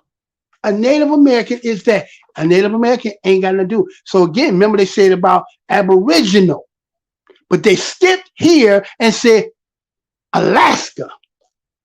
What about here? They said blood quantum is not how tribal nations have historically determined who's a tribal member. Oh, that's not the criteria. It ain't about your blood. So a lot of you being here arguing with black folks and telling black folk crazy, all that. You don't know the game. Have you done? Did you go see what it is? Did you see what it is? No, you didn't see what it is. No, you didn't. Okay. So Native American people of their land and civil liberties. Okay, so it said rather than blood quantum was created, and then later it was used by the United States government to dispose Native American people of their lands and civil liberties. Now, okay, so once you got the rolls, right? Think about it like this. Once the rolls were established, everybody who's part of the rolls, that's the bloodline which everybody will trace back to get part of the criteria. You following? If your relative was on the roll, and if anybody present today can trace their back to that person that's on the roll, then you will be part of it. So the question becomes, were there other tribals that just were not recognized that were still around? And what happened to them? Whatever happened to them? Okay? So they say that they say it was not until the Indian Reorganization Act of 1934, right? Reorganization Act of 1934, where the United States began requiring tribal nations to use blood quantum to determine tribal citizenship. See, once again, you can use blood after 1934 because you already have the foundation for which it started with the Dawes Roll. So now when you do the blood test, it looks like we're using a blood test to do like everybody else when they take their DNA. They said they could take you back to Africa. You got all this missing in between, but I'm going to connect you back to Africa. Okay. It is also important to recognize that some people have strong cultural and family connections to a tribe without being a tribal citizen. So you can be, okay, you can do all the culture of a Native American. You can have that culture and still have family connections to a tribe without being a tribal citizen. How does that work? You can have family connections to a tribe without being a tribe. So, okay, so that means that the blood quantum that they will count to say you're not in because it's not close enough, they can disqualify you because somebody in your family is a little bit more distant. So they're saying you have less of it, so you're not counted. So, okay, what about the same thing when you talk about black people going back to Africa? What about that part? What about if you're going back to Africa and trying to count me into something that, okay, if I'm going on your count of 1619 and it's 2023, how many generations back are we talking about? And then, right, you still got to go back. You still got to find that one and say, how are you going to do all that? But see, a lot of y'all say, well, we believe in the science. Well, we're going to show you something, what's going down, right? Just stay tuned. We're coming to it. We're coming to it, y'all. So they said Native American ancestors claiming to be, let's say, to be a Native American because of a distant or unverified Native American ancestor contradicts the tribal nation's right to sovereignty. So many people falsely claim to have a Cherokee great-grandmother. My brother in here, he said he got Cherokee, right? My brother 0620 got Cherokee, and I'm not saying he don't. We all say we got some of that, right? We all of us that's cut from this club here, we say we know. But guess what? Unverifiable, not recognized, not on the road. You ain't one according to the game that this is playing. So you can say that, but they're not going to accept you, right? So they say it doesn't mean that the presence of Native American ancestors is not as an important feature of someone's family. However, there's a crucial difference between claims of I have Native American lineage and I am, right? So again, the difference is that you can be of the lineage through blood, but you're not in this group because some of your people were not considered to be in the group. So again, understand that Native American has nothing to do with what most people think what they see. It's a club. It is a club. It's not nothing to do with what you think it is. Now check this out when they talk about indigenous American DNA.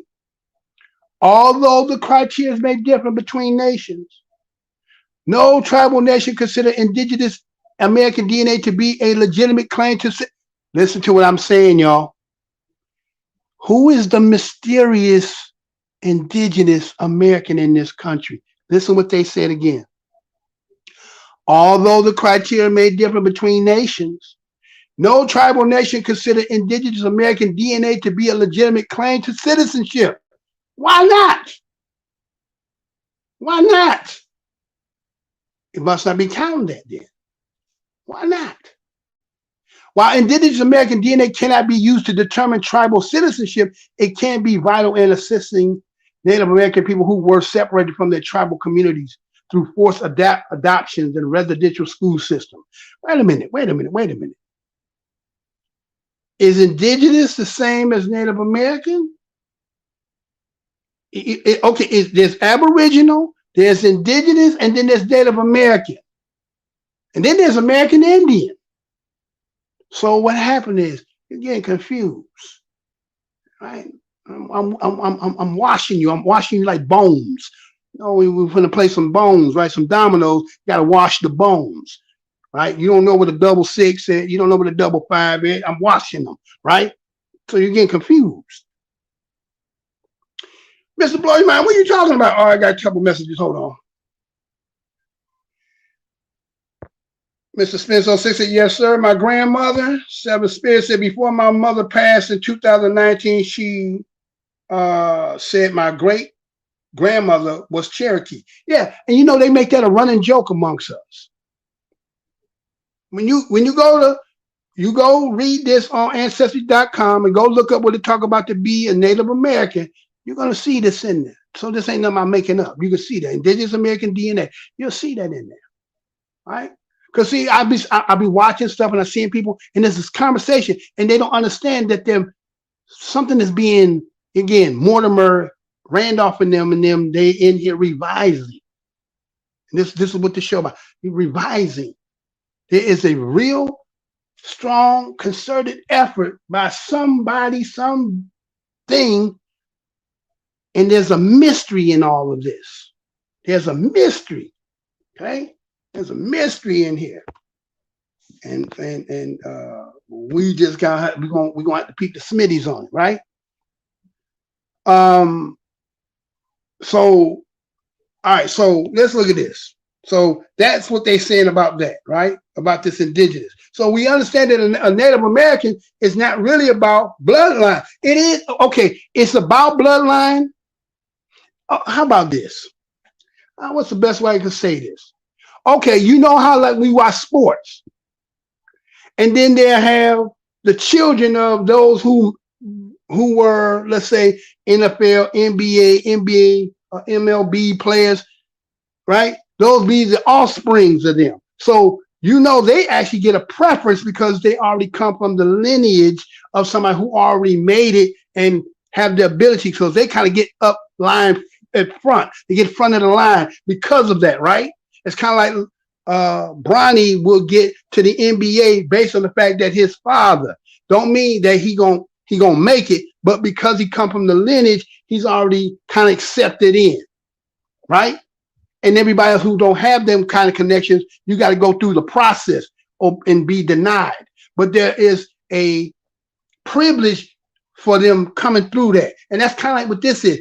The privilege of those who were part of the Dawes Roll. You can tie yourself to that and you can get yourself in. That's all that's really saying, really. Okay, I got another message here. Okay, Mr. Smith said William Catt's book, Black Indians. Yeah, I got that book too. Yeah, I got that book. Yeah, I got that book. Sure do. So, all right, so with that being said, I want to show y'all something here. Okay? Because, let me see, because, you know, like in these lands here, they were showing people that was on them land masses. As you can see, they sitting there, these people, they were the Gurnifanas. Those who seen the show that I did about the Gurnifanas, they were black folks. These people were melanated, high melanated skin people, right? That's who they were, right? And then you have these people here who they show, right? And they make these people here be the people that most people subscribe to when they say Indian, and the depictions. And on Sundays when we were growing up, you know, Cisco Kid, Wild Wild West, Bonanza, you know, all them shows they used to come on. That's how they was really indoctrinating a lot of us to that, right?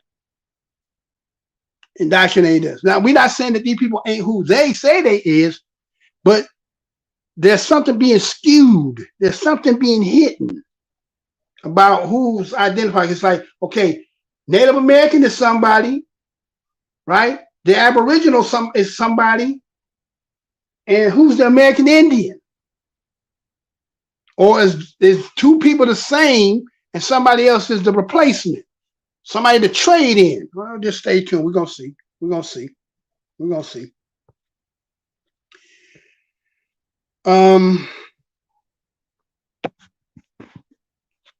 Let me show y'all something here. Because last week when I did the show, see, because I did it late and because I was waiting on somebody to come here, I'm a little off. I got another message here. Hold on 1 second, y'all. Oh, Long Ranger too, right? Right. Oh, Pancho. Oh, Cisco Kid too, right? I'm going to say Cisco Kid.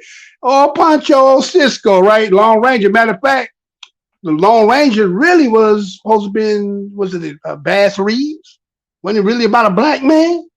Wasn't Lone Ranger really about Bass Reeves? But, you know, that's just me saying that, right? Bass Reeves, I think, was the original Lone Ranger, right? That's who the story was about. Yeah, but, you know, that on Sundays, that's when we seen that, right? Ponderosa. Bonanza. Let's say Ponderosa shit. Bonanza, right? And, you know, matter of fact, when you think about that, they had the cook, Hop Sing, right? Remember Hop Sing on there? So I'm going to show you that they're going to use that, the picture of Oriental, to go back and revamp Negro in our history. And I'm going to show y'all that. But we're going to get to that with the thumbnail. We're going to get there.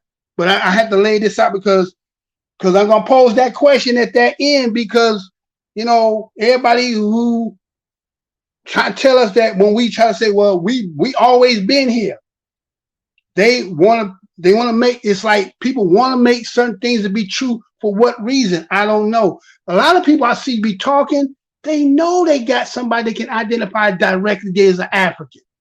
Just because you have, that don't make I got it. Why do people do that? You know y'all got it because I got one. I seen a person who was debating and saying it and knowing damn well his name is African. His people was African, but don't you think you're being disingenuous if you're talking to somebody here who say they don't, and then you just going on based on you taking random pieces of history of people and saying, see, that makes you African because you took an individual. You can't take an individual to cover a whole bunch of people, right? You're taking a person about a story from over here and a person from here and here. You know how many there was of us? By the time 1865, they claimed there's 4 million of us. What portion of that is that and what portion is not that? You don't know, but you're going to take the few and some stories that's been told, and you're going to blanket and make all that shit to be us. And we like, come on, man. We don't do that to nobody else. We don't be doing that shit to nobody else. But everybody do that shit to us. Aboriginal says they have a Bass Reeves show coming out. Yeah, well, that's really who that original Lone Ranger is Bass Reeves, the story of Bass Reeves. Bass Reeves. And I think, matter of fact, was it Washington? What's his name? Isaiah Washington did that movie, but it didn't do well because, you know, I don't know. It's something about Isaiah Washington that I don't know. It just a lot of people don't really resonate with him for some odd reason, right? Because he come out, he said something, then he come back and he said some other things. It's just kind of like, what happened, brother? You know what I'm saying? But I think he made a movie on Bass Reeves recently, but it didn't do well because, again, you know, independent stuff sometimes it just don't, because you're gonna have to have funding and people supporting it and so forth. And he didn't have it, but he did do something on Bass Reeves. Now, again, because I started late and trying to get everything together, so I have to try to. I'm getting everything as we going. I got it all, but I just gonna have to get it. So now, again, as I said about Hop Sing being on Bonanza, you had Barack Obama and them went back and made that bill eliminating Negro for the Oriental to federal laws because why? It was an Asian woman who went in there and said they wanted to take off Oriental. But there's nothing in law, there's nothing in on the census or anything, but you just wanted to take it out of books. So he was using this opportunity, right? Matter of fact, let me show you who she is. You see on there, her name is, the rep is Grace Wayne. She the one that put that in. And so they used that opportunity for Obama to go back and gut out Negro. Okay? You see it became a law. Matter of fact, let me show you on that. You see how it became a law? See how the process, I said, down in the tracker, and then it show you became law. But the way they did it, they threw it in some kind of like energy. You know, anybody ever had the Leah where they pay for your lights or gas? They threw it in there to change our name in there, and that's supposed to be with it unified throughout the whole country. It's kind of weird how they did that, but when you go read it, you'll find that's what they did, right? So anyway, so that's what they did. So they went in there, they changed that. So I was reading this. Let me show y'all something. Let me show you this story here. They said that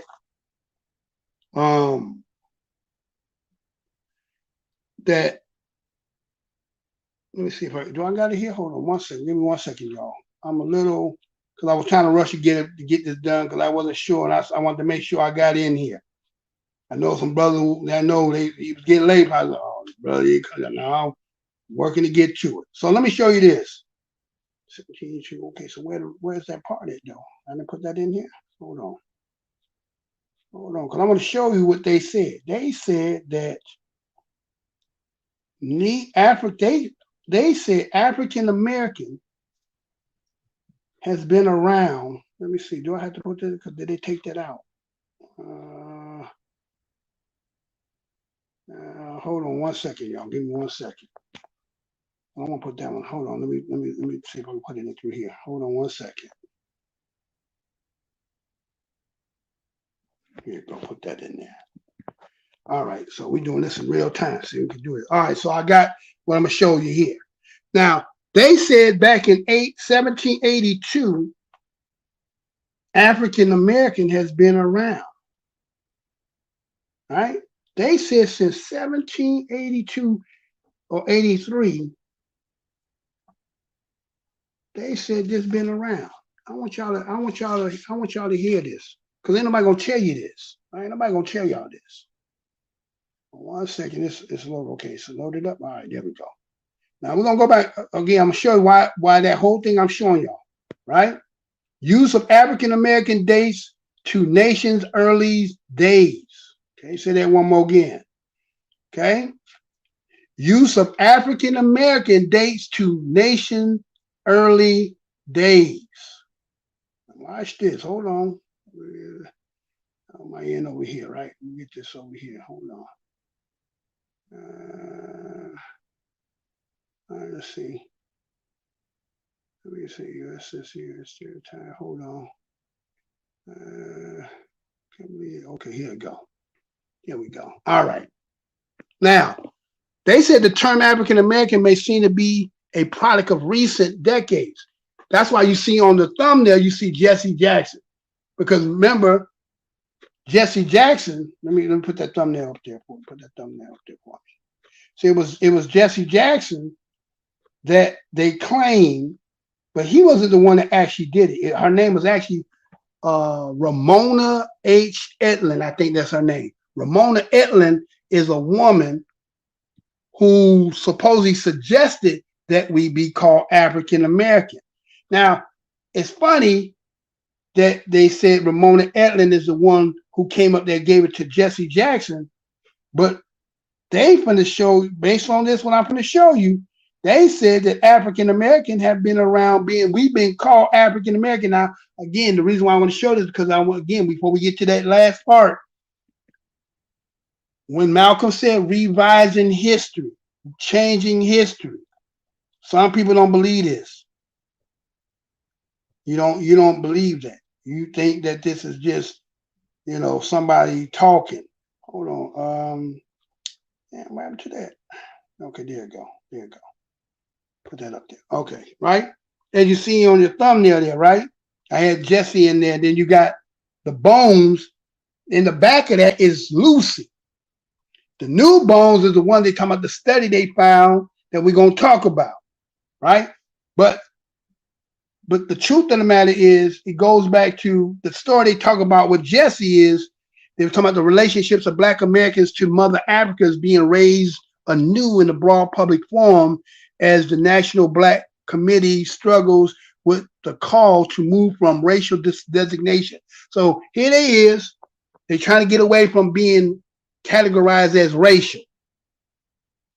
some black to African American, because they said Reverend Jesse Jackson, widespread popularity, many have assumed him to be the catalyst for the linguistic change, they call it, right? But as I told you, Dr. Ramona H. Edlin, president of the National Urban Coalition, dated back in 1988. So one is the one that said that she proposed that term. And it was coming for a 1989 summit that they called for the African American Summit. I actually I don't have it on this for this show, but I got it in my archives and I didn't put it in here. Where they had that summit and they was doing this, but I want to show you something that where we were at in 90, where our mind was in the country. So I still don't understand how they came up with this term, but I'm gonna show you this, hold on. So the African American Summit they came up with, because they said this, they want to establish a cultural context. And so they said that during the summit, this is what they're going to say, what Jesse Jackson talked about, just as we were called colored. Now keep that in mind. As we were called colored. Remember last year I showed you about that colored. Remember I showed you about NAACP calling us colored, still colored to this day, right? Colored people. Colored. We were called colored at one time. Why were we called colored? Right? Why were we called colored? Right? So Jesse just said, just as we were called colored, but we were not that. And then Negro, but we're not that. To be black is just as baseless. And further, like other groups of Americans, African Americans want to link their heritage to the land of their origin. Now, keep that in mind. So we want to link our name to the origins from which we come. Everybody keep telling us, but we can't say where we from. People who know nothing about us personally, only but what they read and again their understanding of being here. And if you should just happen to be somebody that's happen to listen to me and you are from people who migrated here, you could be educated with degrees and have a history and so forth and have been here, right? You could still been here 50, 40 years, but you don't have the generational lineage of time that is passed down through us in our DNA. So we understand this format and this game better than y'all. Even if you was to be 50, 60 years old, a generation or two, you wouldn't be equivalent to somebody who's 50, 60 years old, who's 10, 12, 14 generation. You wouldn't understand the game no matter how much education you got, no matter how well you think you understand things.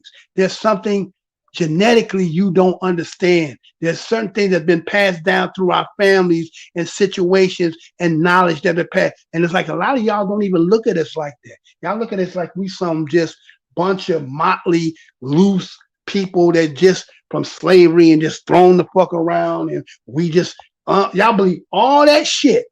But when it come to us, y'all don't want to hear that. Y'all let somebody else tell us our story. And it's like, y'all really need that to benefit, to legitimize why you're here. But see, we're so generous and warm-hearted that we open ourselves to y'all.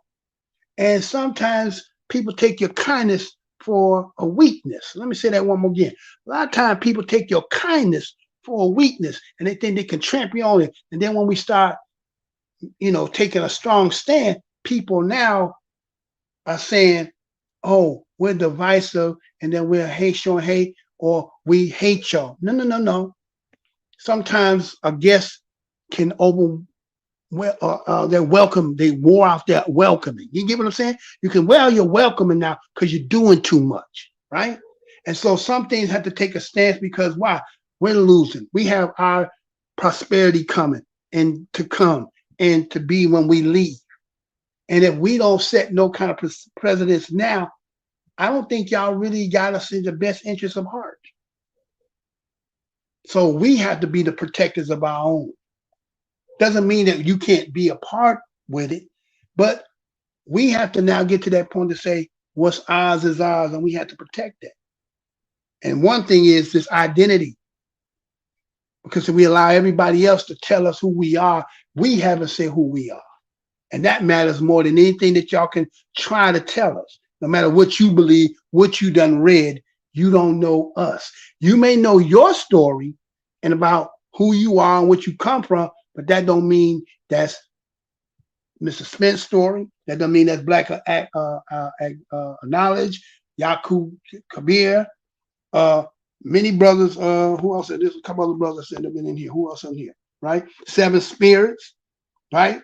Feta Cooley 360. There's a lot of brothers in here that come from, we all got a different walk in that, but a lot of us are connected through that historical. And a lot of y'all know who y'all is directly, and yet y'all still will say y'all us. And we don't understand that. Why can't we have our own? And why can't we be whatever that's going to determine be? Why does that bother y'all? So that's why I do what I do over here. Nobody's really doing this. And it's becoming threatening to the point that, you know, I see something coming, but I can't tell y'all that. But it's coming. Right? So, so with that being said, so here was Jesse and them. This is going to be setting this up, right? They're setting this up. So let me show, there was a poll they did back then. Let me show you how people was like, what they prefer to call themselves. And then you have to ask yourself, well, why did they call it? Because there's many of them who will argue, say, well, you call yourself, ain't nobody is that, right? We're not colors. Hold on, okay. I don't understand why that ain't in there, but we're gonna take that in there anyway, right? Take that out. Right? We're doing this in real time. All right, so as that's loading up in here, I'm gonna show you the poll that they did during that time, during the 90s. So you have to ask yourself, how did we get this term African American if you claim that you polled the people? Some of y'all may not even heard that they had polled. They supposedly had polled. Now that don't mean they got everybody. You know, a poll is supposed to be like the post of with the majority of people, right? So let me show you. There was a poll. There was a poll. Poll says most Blacks prefer Blacks to African American. Okay. Poll says most Blacks prefer to be Black than African American. Okay. They did a survey. It was called the Joint Center for Political Economic Studies. It was a Washington research organization who specialized, they say, in Black issues. They found that 72% preferred Black, 15% preferred African American, 3% preferred Afro American, and they said 2% Negro. And they said others didn't have no opinion. Okay? So they said the term of African American had gained currency recently. Now, you just heard what they said with the numbers of, they said African American, 15%. Okay? Gaining, they said currency. Really? So there was the African American Summit that they held over in New Orleans in 1989 of April. And then remember, as I told you, Ramona H. Etland was the president of the National Urban Coalition. They claimed she suggested the term and said it would give Black people a great sense of their history. I tried to do my research to try to find the background of Ramona Etland. All I see is, okay, you might have, okay, again, in California, you can have some kind of other roots. It's kind of almost like a New York, right? California can have that kind of New York thing to it too. That doesn't mean because people in New York that they may not be Black. I'm just saying you can also have Belizean, right? The only California, you know what I'm talking about. I haven't seen my brother, what's his name? Haven't been in here in a while. Ever since that storm, I was wondering what happened to that brother. I can't think his name off the top, but he be in here. He's from California. If you hear me, brother, I've been thinking of wondering if you're good or not. But anyway, so there's people that be sometime in California. Some of them have mixed backgrounds that come from the Caribbean and so forth. So I was trying to find out what is you know, Ramona H. Etland, because again, you know, where'd you get this African American from, right? Well, where'd you get that from? Where'd you came there? So again, Jesse Jackson was going to endorse the change, right? And they said they want to adopt it. And they said, now check this out. They said the prominent Blacks, like David Dinkins of New York and Mayor like Maynard Jackson of Atlanta and Gary, William Gary's, right? they said the prominent blacks wanted to have this term. But when they polled the people said we prefer to be considered black. So they said there was a strong inclination among what you might call the elites in the black community to fall in line with such pronouncement. What you mean by fall in line? Who they falling in line with? Who need this? Because see, what a lot of them fail to realize is if we were Africans, and I'm not saying not everybody, I'm just saying, just matter if the bigger portion of us was Africans, why they never called us Africans, y'all? Answer that one. Don't always keep saying that. If you knew we were Africans from the time you brought us, why didn't you ever call us Africans from the get-go? Why did it take 1990? So now, the reason why I'm telling you that, because look, let me show you how somebody trying to go back and slide something in and say, oh, it's been back here. Watch as I finish this part up, right? So they said this elite black community was going to fall in line with this pronouncement. And then they said the white community has been very responsive. They was in agreement. Yes, yes, yes. Because why? The Back to Africa movement been going on for a long time. Remember, again, a couple shows back, 1816, when they made the American Colonization Society. 1822, Mississippi go vote to try to get all its niggas in the state to send them back, right? Then by then you got Marcus Garvey coming with Back to Africa. You got Paul Koofy Back to Africa, right? AME Church, they go, right? You got the Back to Africa movement, but guess what? Our people was resistant then.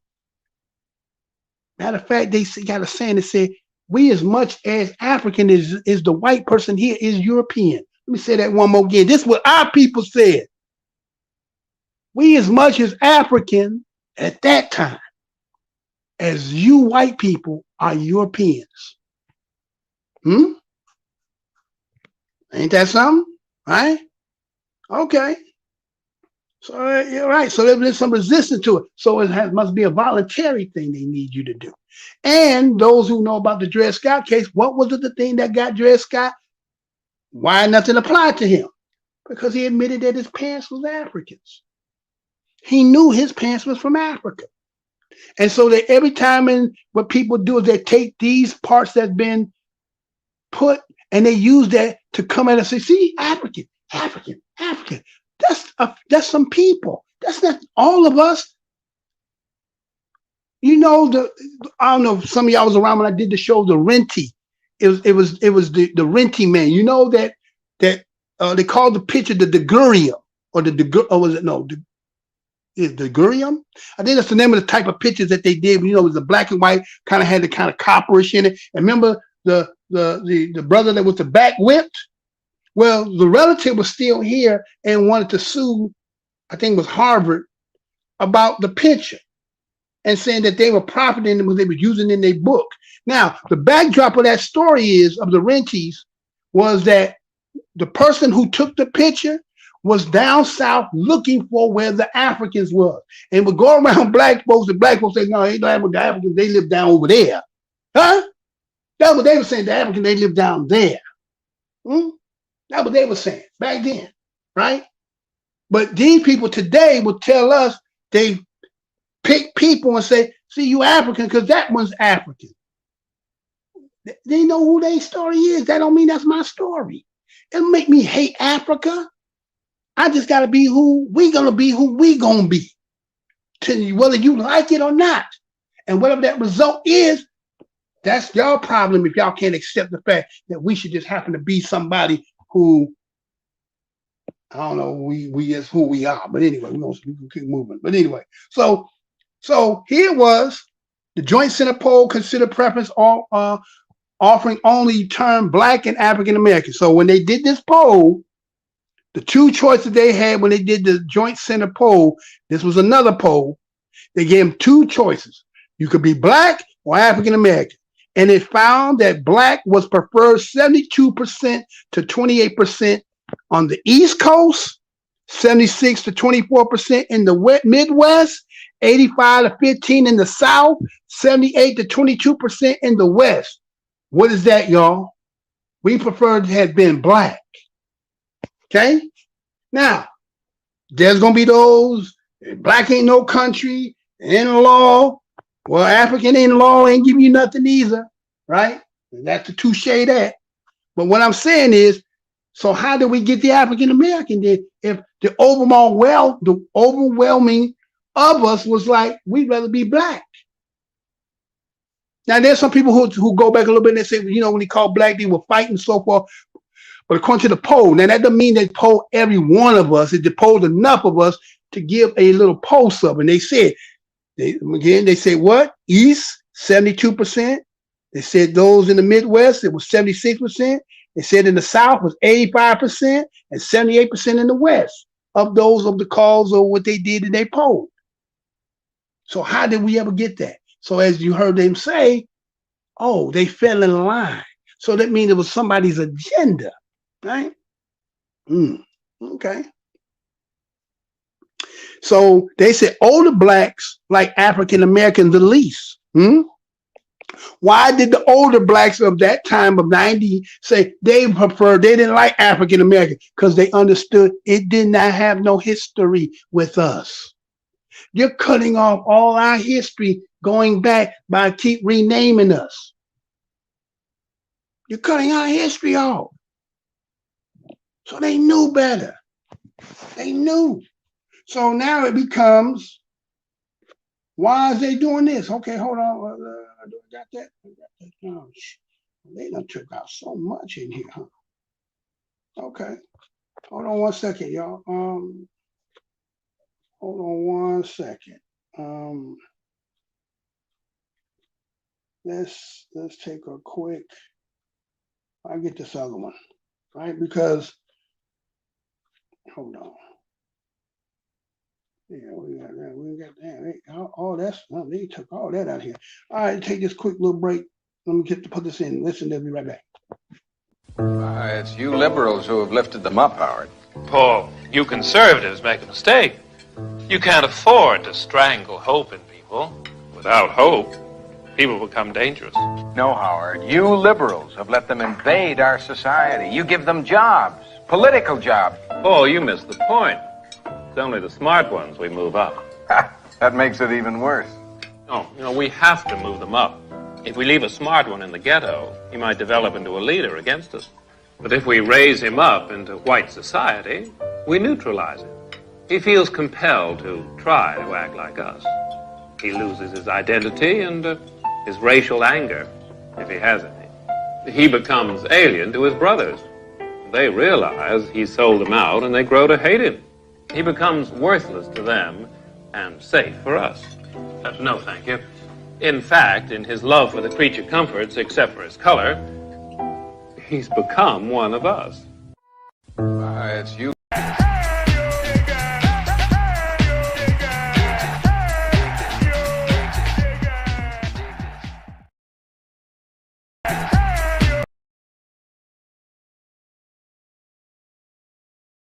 Back, right?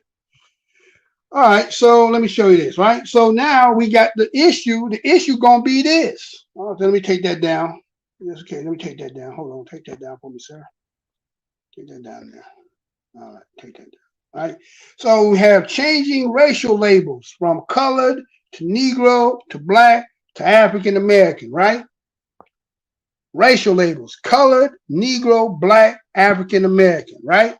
Now, let me show you something as I was showing you about this going back to 1782 or it was 82 or 83. Put that back on there, right? So somebody, again, look at all those different terms they've been calling us. Somebody keeps changing names. Back in the day, we used to watch, they had a spy or something, trying to change your name so you don't know your identity, right? So who's benefiting from that? Who's the one really benefiting from that? And why are they doing it? Okay, so some people, they got up out of here, right? All right, so let me show you this. Hold on. Let me go back to the article. The one, the 1782. 1782. Hold on, 1782. There goes 1782. What's this? Camp. Oh damn, they didn't pull all that out of here, huh? Hold on, y'all. They pulling all my little stuff up out of there. Okay. All right, here we go. So let's go back to the one in 1702. So again, here was in 1991 and stuff. They were here. It is. They saying they selling to us today that Ramona L. Edlin, right, wanted to suggest that African American and that Jesse Jackson co-signed it, right? That's what they were selling for 1991. Now they done come out with this. Let me show you. Now they come back and they say this. Use of African American dates to the early days. Okay, the use of it goes back to the early days. Now, what early days are they talking about? 1 second here. I got so much stuff happening. I got so much stuff happening at one time here. All right, so check this out, y'all. All right. So as I was saying about advocates like Jesse Jackson, and they want to enshrine it. They said the Oxford English Dictionary did not use African American until 2001. So now, look at what they finna do. They finna now take you and say that they found the earliest use of a term that they claim that we've been told since 91. Now they're gonna say they done found it and say, oh, look what we found. Okay. Now when they talk about the Oxford English Dictionary entry that they revised in 2012, they said the traces for the first known occurrence is 1835. They said it was in an abolition newspaper. But now researchers had discovered a reprint. Now I said, wait a minute, they had one that went back to 1835 that supposedly came out of abolitionist newspaper. Now they found and discovered a print reference in an anti-British sermon that dates from 1782. And listen to what they say, y'all. Credited to an anonymous African American. Let me say that one more again. Okay? You got the Old English Dictionary that revised African American back in 2012. And then they did a traces to go back to the first known occurrences of it, goes back to 1835, according to some abolitionist newspaper. Then they did some more, then a discovery ended up in a print reference to an anti-British sermon back in 1782, and they credit the person as anonymous as African American. So now they done pushed the origin of the term to the earliest date of independence. Y'all, okay, so listen to that. Does that, okay, so you say now that a sermon that's been written by somebody who was anonymous, but they called themselves African American, and it's going to date back to 1782? Who running game here? Somebody running game? Is somebody running game? No. Anybody running game? I guess somebody running game. That's just all figures our meditation. Okay. So they said they think it's a neutral alternative to older terms, one that resembled Italian Americans and Irish Americans. Was Irish and Italians considered Irish American and Italian American in 1782? Again, Fred Shapiro, he's a director at the Yale Law School Library, said he was the one that found it. Just like we're finna go and find out about these new bones they done found. Okay, this is what I'm trying to say. These new bones they done found, just like they done found this buried in a 1782 sermon, and the person who wrote it just happened to be African American, anonymous at 1782. Where were we at in 1782, according to the history, y'all? Where were we? Who were we? So this Shapiro cat, He was a long contributor to who? OED. Oh, coincidence. Mr. Shapiro also worked for the Old English Dictionary. Coincidence. The coincidence of that. Really, right? And he's part of Yale. Oh, okay. He said he had found the reference, well, the month that this article had came out. And what they said, he said he just do some once in a while. He just, I'm in the mood to look at some, I'm gonna just go online on the database and I'm just gonna put African American in and see what comes up. Huh? That's what he did. This is his story. He was just sitting around, twiddling his damn thumbs and just said, you know what? What if I put African American in our database? What would come up? Peep game, y'all. Peep game. Right? And so what ended up happening with his vast swath of historical texts, it came up with this. And this is how he found this. Huh? So in that database, it popped up as a historical newspaper. It was an advertisement that appeared in the Pennsylvania Journal on May 15, 1782, announcing 2 sermons written by the African American. One of the captured Lord Cornwallis to be sold. Okay? So the help of a librarian who was a retired librarian named George Thompson, who was with New York University, and he found one of the titles, and they located a copy of it, and it had 16-page pamphlet, and so they put it in the Hugh Library at Harvard University. Okay, let me give you the visual what they talking about. I think I put it. Did it take it? Okay, I got it. Look at the visual of this. Look this. Now look at this, y'all. Look at this. Okay, look on your screen, right? That's the evidence to that. That's what they see, right? Okay. Now, again, those of us who've been around for a minute, right? Okay, I did a little research and I said, okay, do they still got those roller press prints back still? You can buy one? Yeah, you can still buy those. So, I mean, so that means if somebody owns the lettering types that they had of that time, you can print any damn thing up and then we can slide shit back in there and say, oh, look what we found in 1782. Right? Can that be? Or is that too far-fetched? It's too far-fetched to think of that like that. Is it possible? It's possible, right?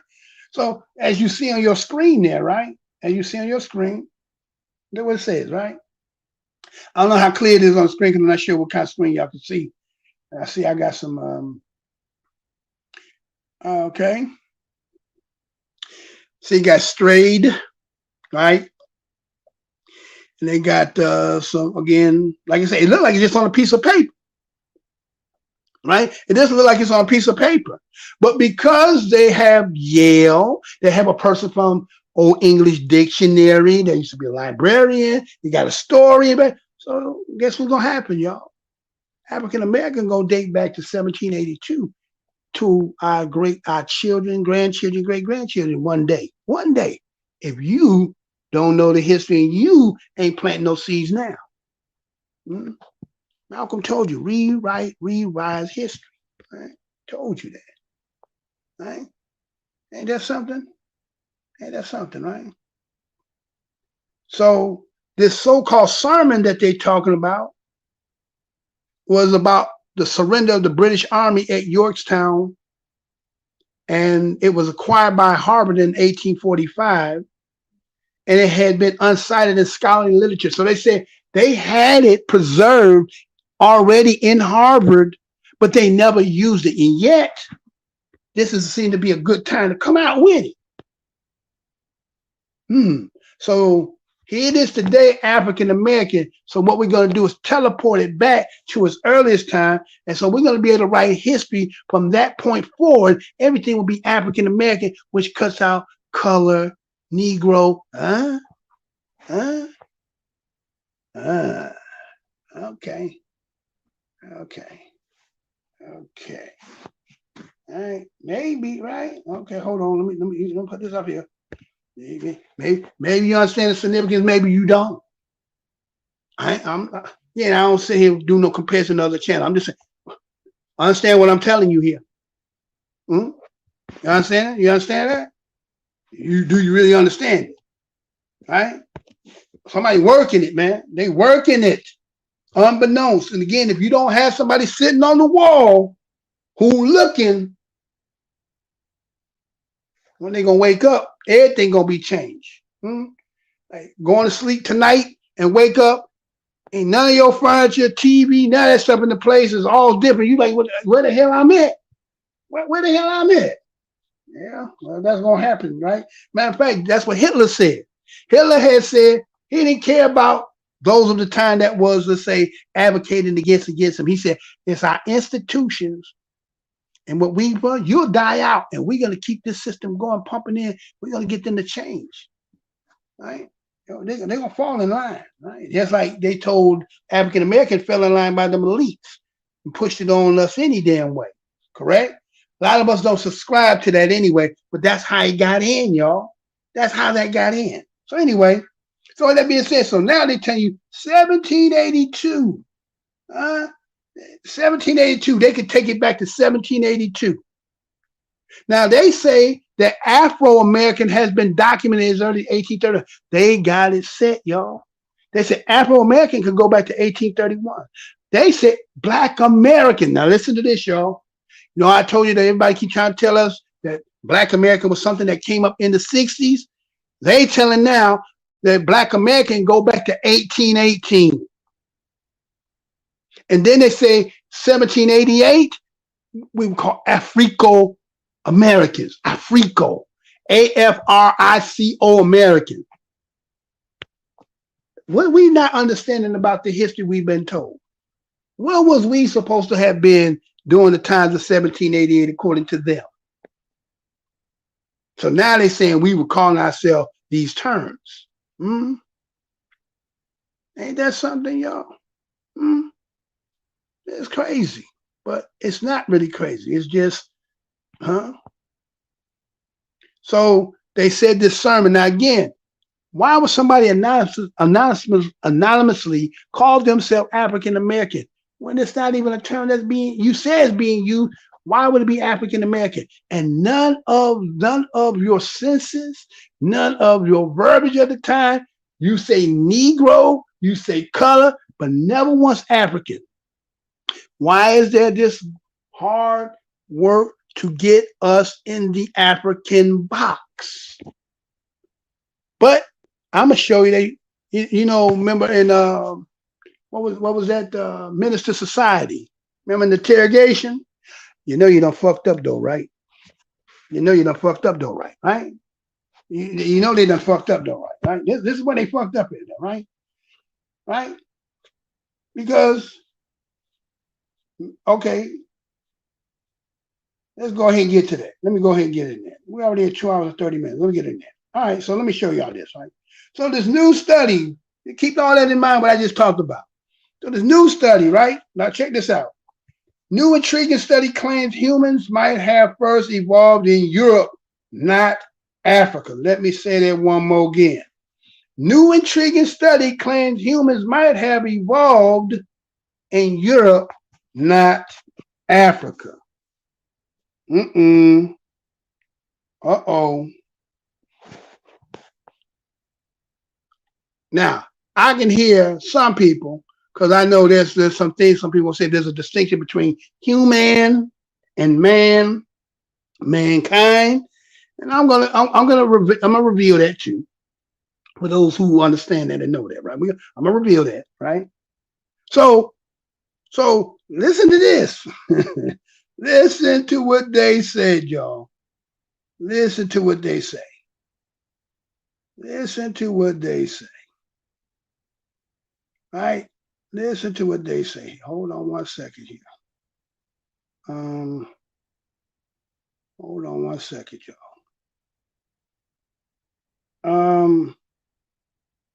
Hold on. Okay, we got it right here. Hold on. We had to get there. Okay, all right, we good now. All right, so check this out. So let me show you these. Okay, so here they say in the new intriguing. So let me show you the let me show what the findings look like according to what they said. Again, let me show you what they're showing here now. So you ain't saying I'm making this shit up. Okay, this is what they said they discovered. Okay, this is what they said they discovered. Right? Oh, take that down. Take down the cash app. Take down the cash app. Oh, they will. Okay, right. So this is what they said they found in the new study. New study says they found these here, right? And it said the long-held belief that all apes and humans originated from Africa might not be true. Okay, might not be true. Okay, that all apes and humans originate from Africa may not be true. That's what they said. This came out September 4th, about right after I did last week's show. Day after I did it last week's show, cause that's why I come a week later, because so much shit done happened in the week. I was like, I got something for you. All right, so check this out, right? So the discovery of an ancient ape skull called Antediluvius Turkey. Let me say that again. The discovery of an ancient ape skull called Antediluvius Turkey. Just in case some of them want to go see it. Now, again, this could, I don't, they said you don't believe everything that's on the internet. But you seen the article, that's what it is. You're going to see some people may talk about it, but I'm right there with them. So, okay. Anna, Antediluvius Turkey, Turkae. Antediluvius Turkey. The skull they claim they found in Turkey, Kankuri, is to appear to be at least 8.7 million years old. Let me say that one more again. This discovery of this ancient ape skull called the Antediluvius Turkey, found in Kankuri, they said it is dated to be at least 8.7 million years old. They say if these claims are found to be true, apes in Europe exist way before Occupy Africa, as no trace of early hominins, including humans and African apes found in Africa 7 million years ago. Let me say that one more again. If these claims are found to be true, this would mean that the apes in Europe existed way before they came to occupy Africa, as no trace of early hominins, including the humans and African apes found in Africa 7 million years ago. So now they got again, keep saying about in Africa, and how everybody up in Africa, and you keep saying that Lucy is you, and you think that's the claim that's gonna make it be you. No, they wait for us to go. I'm telling you. Right there, what they telling you, they predated the ones that they claim that's in here. They predate the one that they claim that's in the in Africa. By what? By 1.7 million years older. Okay. But somebody said, but if it is, it's not going to be. Hey, they got the title. They saying the name, European, right? European, right? So they said the study is challenging the theory of the ancestors of African apes and humans originate exclusively in Africa. See? Mortimer and them trading places. Do you see it? Can you see it? You see what Mortimer and them doing? The discovery suggests that humans and apes first evolved in Europe. Now, I don't know if this is a typecast or this ain't right. They said the discovery suggests that humans and apes first evolved in Europe And then they say, then migrated to Europe. Oh, wait a minute, hold on. Wait a minute, hold on, wait. You said they first evolved in Europe and then they migrated to Europe. So what kind of square peg in a round hole shit is that? So maybe they trying to say in the crazy way, it evolved out of Europe, went to Africa, and then they came out of Africa and went back into Europe. Is that what they're trying to say? Maybe that's what they're trying to say. Maybe, right? Maybe. It sounds crazy, right? You're going to look at it, you're going to see it say, discovery suggests that humans and apes might have evolved in Europe and then migrated to Europe. Well, if you evolved in Europe, you should have stayed in Europe, but wasn't shit in there, so they had to go. Well, okay, but anyway, right?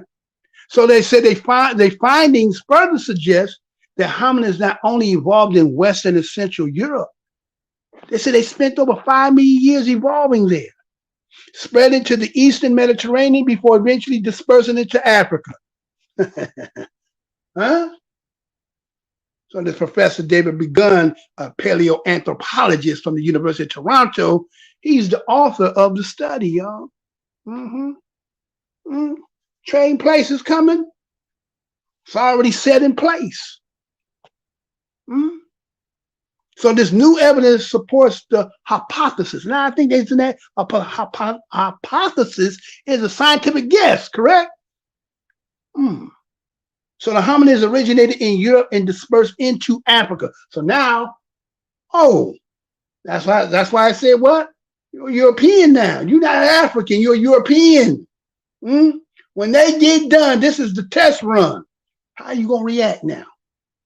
And if somebody was gonna do this, how are you gonna react now? So all you that was science on my science, okay, now you got to ask yourself, science don't lie now, y'all. They're telling you now, you ain't the first. It come out of Europe first. And if that be the case, and we the Europeans, then that means we first. And that means we got claimed everything. We the Aboriginals. Is that what's being said here? Or am I reading too much into that? Huh? But he said it does not definitely prove it, though.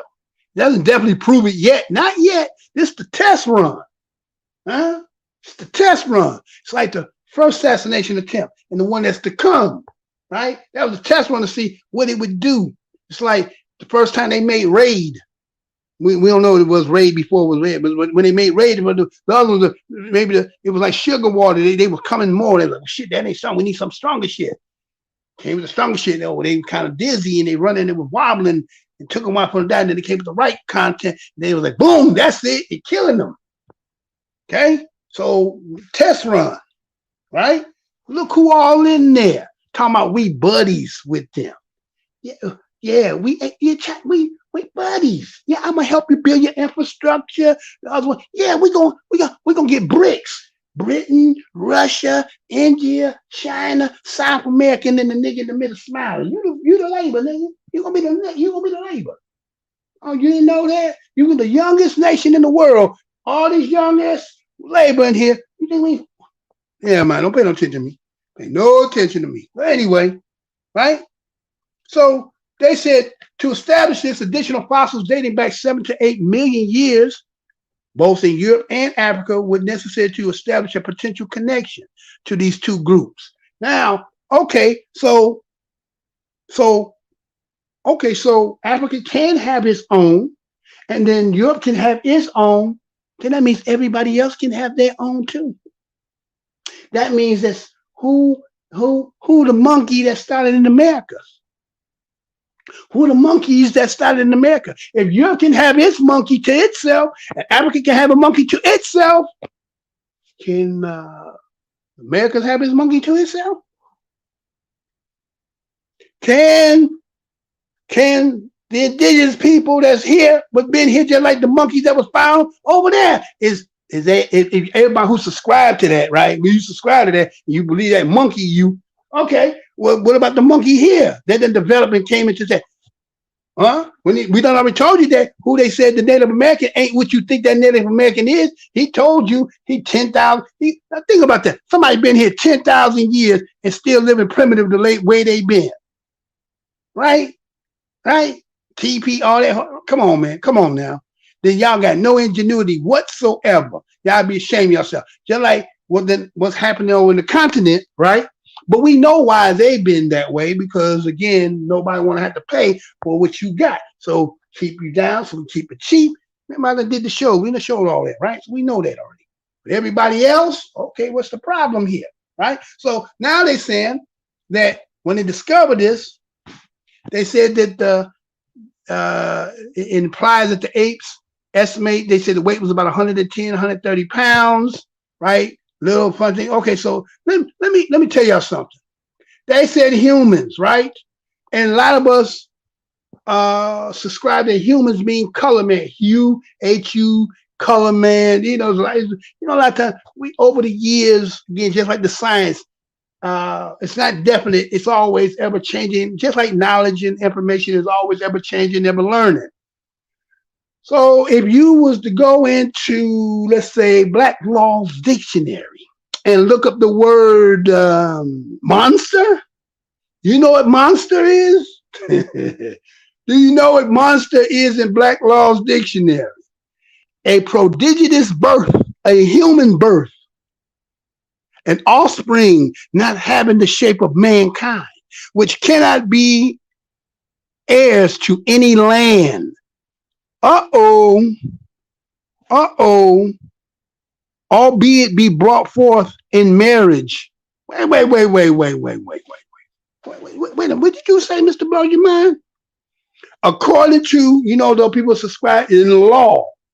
In Black Law's Dictionary, if you look up monster gonna say prodigious birth, a human birth, or offsprings, not having the shape of mankind, which cannot be heirs to any land. Oh, shit.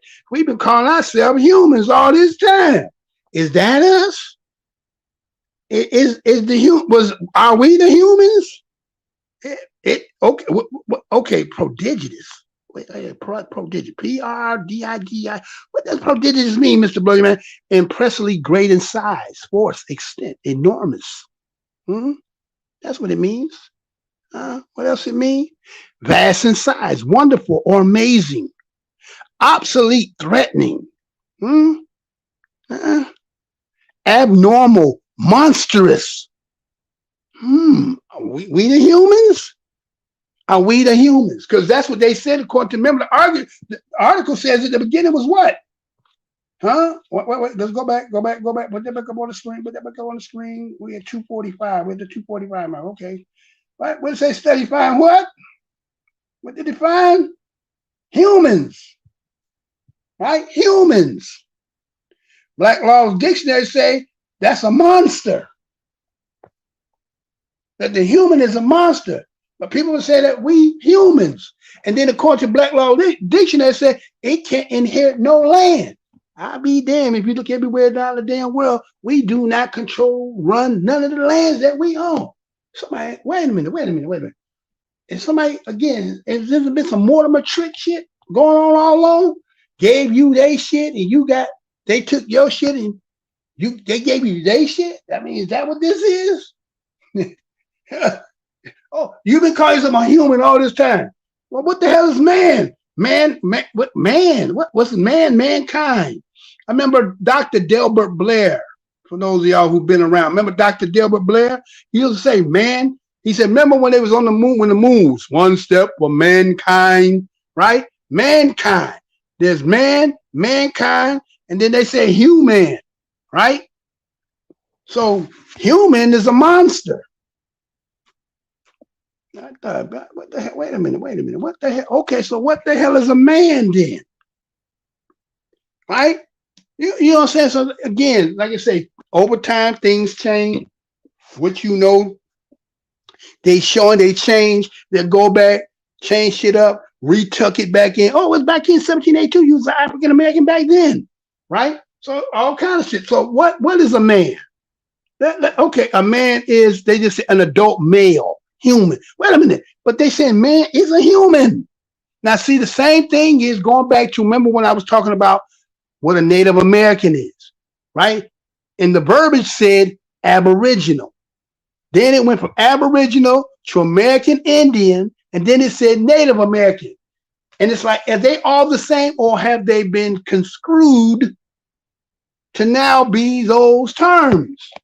So now, if you go on the Black Laws Dictionary, and they said that a human is a monster with no heir to no land, and then they said the distinction is supposed to be man versus human, but now when you look at man, man says it's an adult male human. Well, that's the same thing as the monster that you said in Black Laws Dictionary. So a human is regardless of his sex, his age, it's a person. A human or adult male belonging to a specific occupation, they say, group, nationality, other categories, the human race, mankind. Okay, is there different in mankind?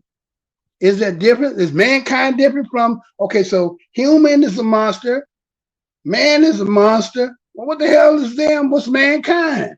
Is mankind a goddamn monster too? Well, let's see. The human race, humankind. Wait a minute. See?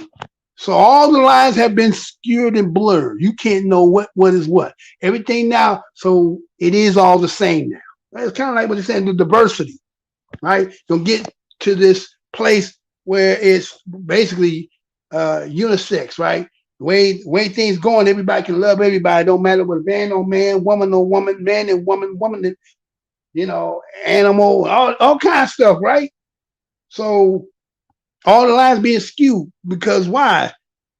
According to what they said originally, that whoever was considered a human was a monster, a creature. But now everybody won. It said no heir. So I'm to say, well, damn, if you ain't got no heir, the only people who got no heirs to no land seem to be people that got melanin. So was there a swap? Anyway, right?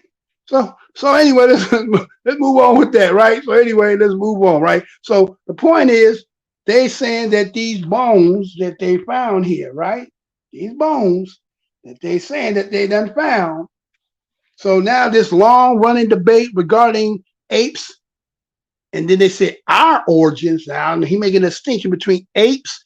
So I'm thinking say apes meaning black folks, and ours is the people being them, right? So this professor, his name is Chris Stinger. He's the leader in human evolution at the History of Museum in London. He said he don't think that this find changes much. It's just from a discussion. Right? It don't mean no. You ain't doing this for nothing. I'm telling you right here, y'all. This is the crack in the dough. For later on down the line, because ironically, but just hold on a second, I'm going to show you something. Ironically, something's coming up on a birthday you may not have known. So he says again, he said the current evidence suggests that hominids originated in Africa. He says a Miocene ape. Go look at what a Miocene ape looked like. What do you mean? That's what the African, that's who he looked like. Miocene ape. Look at the Miocene ape, right? And it says in Africa it's like any other living, like unlike any other living species. You go look at that. It ain't no damn well, ain't no, unless they something else entirely made, but it could be, right? But let me show you something. As they dawn and break this out, you know what's coming up, y'all? Do you know what's coming up? Look at this, y'all. Look what's coming up. November 24th, 1974, Lucy discovered in Africa. Let me say that one more again. November 24th, 1974, CE, Lucy discovered in Africa. Oh, Lucy about to have a birthday, about to be 50 years since the discovery of Lucy, y'all. 50 years. 50 years, Lucy, they've been discovered of Lucy. Ain't that something? Lucy, huh? The one they all use as the one that's going to verify that you've been there, the origins of, huh? right? So, but you yet seen something that just written about 5 days ago, and what it's suggesting and what it's telling, and you think that when they finally read, because they never told you, they gave you a depiction, right? They gave you a matter of fact, don't I got that, don't I? I don't know. I think I can use this. I think I can show y'all this. I think I can show y'all this? They get me, y'all. Might get me with this one. You know, send me for a week. It ain't, maybe nothing didn't happen. Maybe they knocked me. But let me show you what they show Lucy look like, right? Let me show you what they show Lucy look like to give you that visual. So it ain't just me just talking here, right? And I'm going to show you something about this whole thing. Okay, I think it's ready now. It has loaded. And let's go, right? Here you go, process, come on. All right, so we can go ahead and put it in there. All right, come on. There we go. All right, so here's what they show Lucy look like, right? Now Lucy, right? Now Lucy.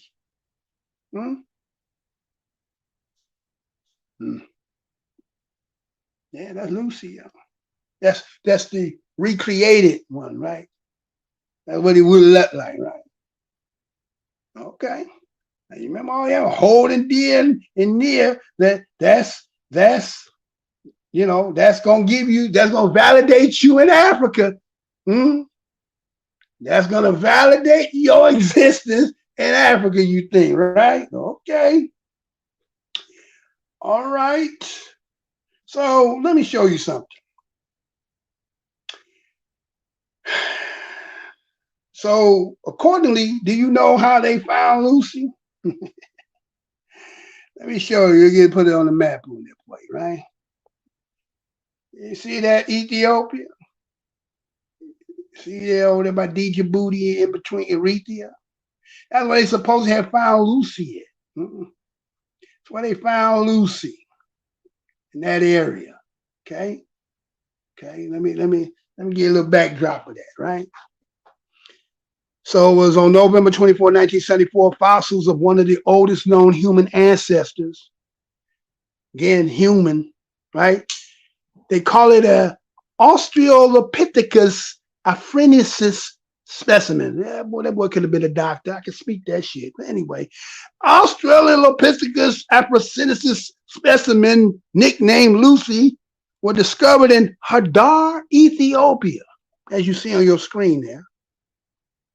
The team that excavated her remains, led by American paleoanthropologist Donald Johanson and French geologist Maurice Taïb, nicknamed the skeleton Lucy.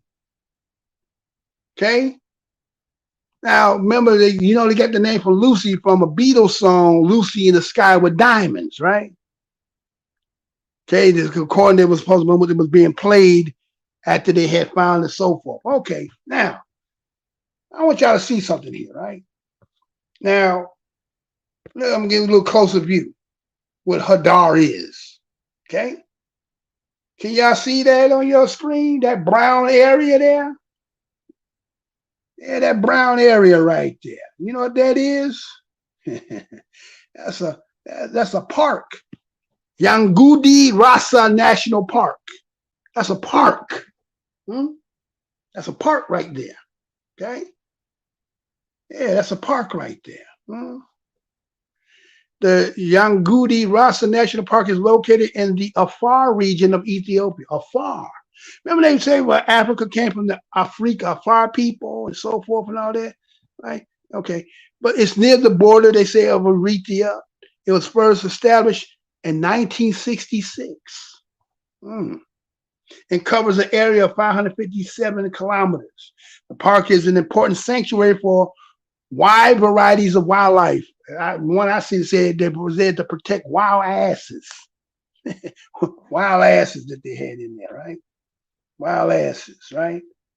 Now, again, they said this park was established in 1976, situated in the Great Rift Valley, covered with grassland, bush, and thorns and thickets, has an average altitude of 500 miles above sea level. The climate of the park is hot and dry in the larger part of the years, okay? All right. And then they talk about how, again, this park was designated in 1969 by the Ethiopian government. The park was not formally gazetted, and for decades, Ethiopian Wildlife Conservation Authority lacked sufficient funding and staff to effectively manage the park. But they mentioned nothing about Lucy. That's what the research said. Never mentioned nothing about Lucy. But they telling you Lucy there in Hadar. But that's a park. Yeah.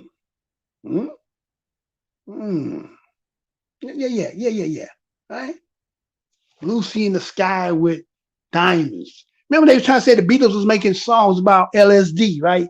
Drugs, hallucinations. And, you know, some people are so slick and so diabolical. Are they playing games with you? See, the hallucination gonna be you who keep claiming that that's gonna solidify that it's you that is your land, because the oldest bone gonna be you. You're gonna be on remember that game show, Who Wants to Be a Millionaire? And you're gonna get the $1 million question. And they're gonna say, who is the oldest bone in Africa? What race of people would that be? Oh, you want to phone a friend? You're gonna, I got this. You want to ask the audience? I got this. I got this. Huh? And gonna lose your $1 million because you just swear down that he always gave you something. You think he had to help you. You really think that. And you don't see all that positioning themselves and all up in there, and they just, huh? Okay. All right. Well, don't pay no attention to me. So now, with that being said, as we get into the 3-hour mark. All right, so with that being said, so if Europe can have a monkey to evolve and make the Europeans, just as well Lucy can be for the Africans to make over there, then who's the indigenous here in America? Is there one? Is there some people that's been, again, mysteriously X'd out that nobody knows? Because, I mean, if you kind of go back a little bit, remember when they said, who, according to what they said, now remember, we didn't write none of this. Who was the one that they said that they found when they came here originally? Right? Who said it was the original American, right? Well, first they said, what is an Aboriginal? An Aboriginal was who? Right? What's it say on your screen then? Who's an Aboriginal? That's what they say. Right? That's what they said Aboriginal is. Okay? Aborigine. Remember I showed that show where that senator, that statesman messed around and called black people. Hold on. Let me get that. Hold on. Let me pull him up. Let me pull him up. So it ain't me just talking to somebody who may have been here to see. I make that up. Hold on 1 second. It's a little slow. Everything's slow. All right, come on. It's really slow, boy. They got me on straight slow mode. Hold on. Here we go. All right. Here we go. It's a little slow. I know it's real slow tonight, but it is what it is, right? So let me show you, right? So Aborigine, you see the word Aborigine in there? You remember about what, was it last week or the week before? When I told y'all, I think it was the week before. And remember, it was this individual here. I'm going to show y'all. I'm going to show you the article, then I'm going to show the individual. Right? Remember, he slipped around and said he called us Aborigines. Right? Hold on. I mean, boy, they really working it hard over here, ain't they? All right, so here we go. All right. Here we go. Right? Alabama State Senator Scott Beeson apologized for calling black people Aborigines. The Aborigines. Huh? Remember him doing that? Let me see. Let me show just a case, right? Just in case somebody who didn't see that. Hold on, y'all. Hold on. There we go. Put them back in there. All right. Right. So remember I said that, right? And then they hit this big thing. They got rid of him. I don't think he's doing nothing but politics no more. And they got on him real tough. Like, why'd you say that? What made you say that? Of all things, that should have been something you should have never had said. Why would you say that? What got in your mind to say that? Right? Let me show who this was. Let me show who it was. Hold on. Yeah, they got. I mean, I ain't never seen it this slow before, y'all. But it is what it is, right? Right. So that's the individual there. That's the Scott Beeson who said that, right? Scott Beeson who said that. And so the question becomes that. Let me show y'all. So, what is an American? Right? So, what's an American according to them, right? Right? So, in this one, it says a native of America, originally applied to the Aboriginals or copper color races found here by the Europeans, but now applies to the descendants of Europeans born in America. Can't be. European got their own monkey, right? The Europeans now got their own monkey. Go back 8.7 million. So it can't be you. You can't use that to claim yourself, right? Okay. Now, Africa got its monkey, right? Where's the monkey? Where's the American monkey at?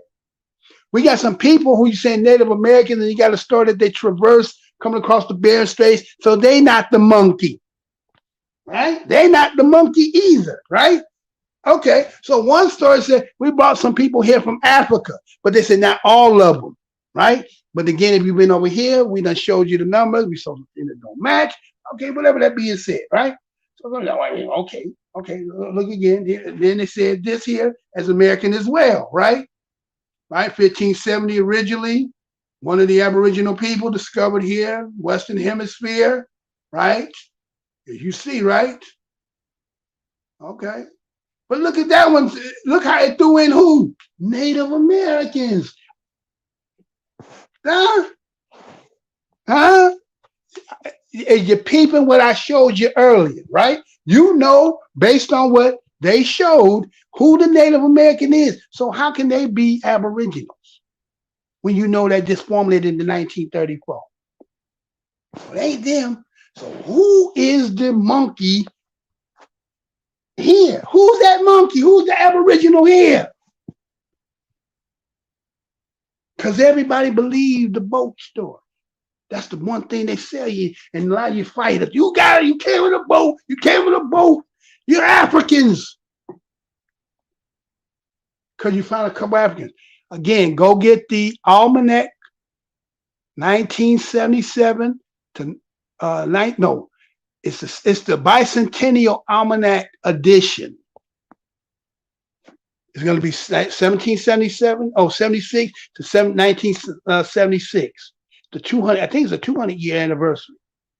And you're going to see it says in there, in 1850, there was only 250,000 slaves brought to this country. In the year 1865, how many was it of us here, y'all? Let me show y'all once again. Let me show y'all. You know, we show as we talk. Look down at that bottom. Look at that bottom of the page right here. Look at the bottom to the right. Go down 1860 and look at the number. 4,441,830, right?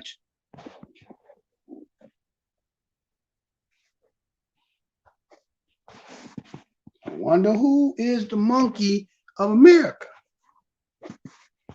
Who is the original monkey in America?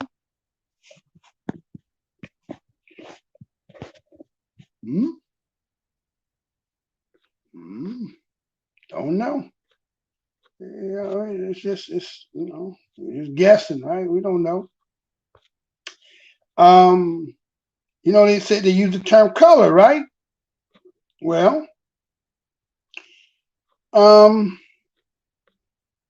right? When you look at some organizations they said at the time, right? Right? You got the, why did they call it that? The National Association of Advancement of who? Colored people. Why? Why? What are you calling colored people for? Why are you calling them that? Oh, we know today with the diversity. Oh, we're brown people, we're yellow people, we're red. We ain't talking about back. We talking about before then. Talking about long before then. Oh, well, you okay? So maybe I made that up. Okay, man, I made that up. Man, I made that up. Okay. New color caste system was a new abolition movement. The National Advancement of Colored People, the NAACP pledged to promote equality of rights and eradicate caste or race prejudice among citizens of the United States to advance the interests of who? Colored citizens. Now you would think they talking about the way you see today. When all that at this time. To secure, huh? It wasn't all that at that time, right? Wasn't all that. Wasn't all them people. You seeing that? Colored people, advancement of colored people, colored citizens, right? Using them terms, right? Right? So look at this. At the second annual meeting of May 12, 1910, the committee adopted the formal name of the organization, the National Social Advancement for Colored People. Du Bois recommended colored instead of Negro to signify the association's interest in advancing the rights of all dark-skinned people. Now, again, we don't know if that, why would say all dark-skinned people? What all dark-skinned people that you got here at that time of 1910? What other people you talking about? What other people you talking about?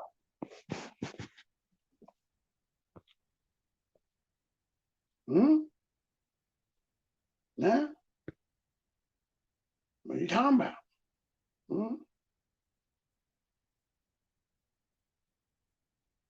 Oh, article showing this saying call them colored people.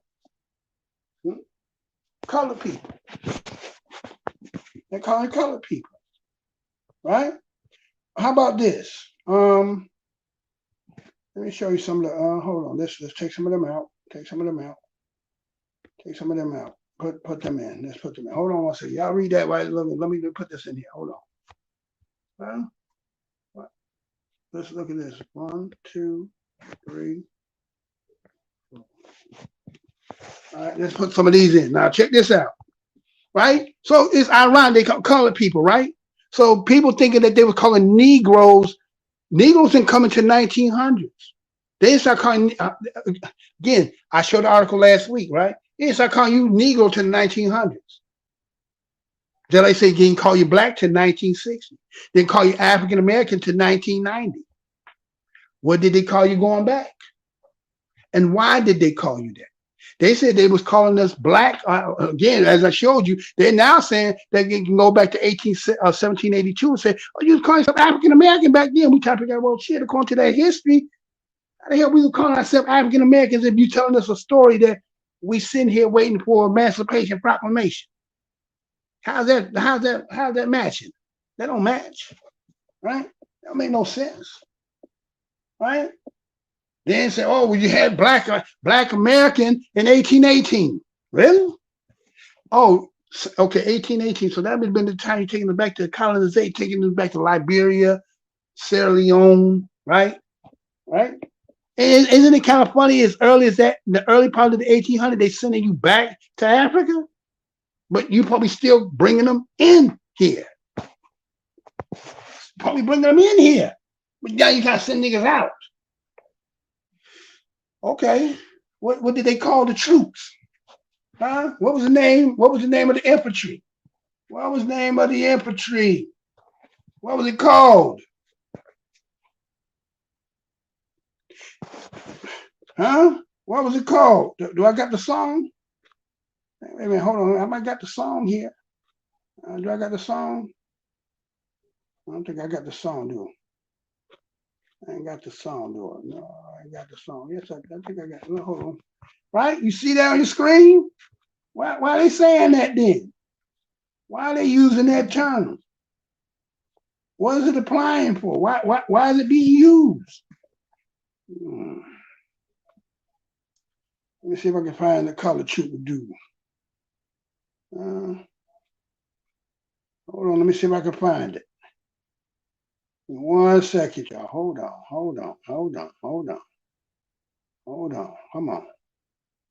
Come on.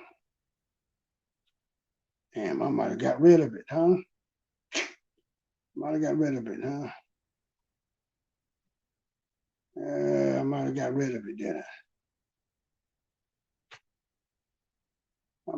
Did I get rid of it? Hold on. Hold on, y'all. Give me 1 second. I think I got it. Hold on.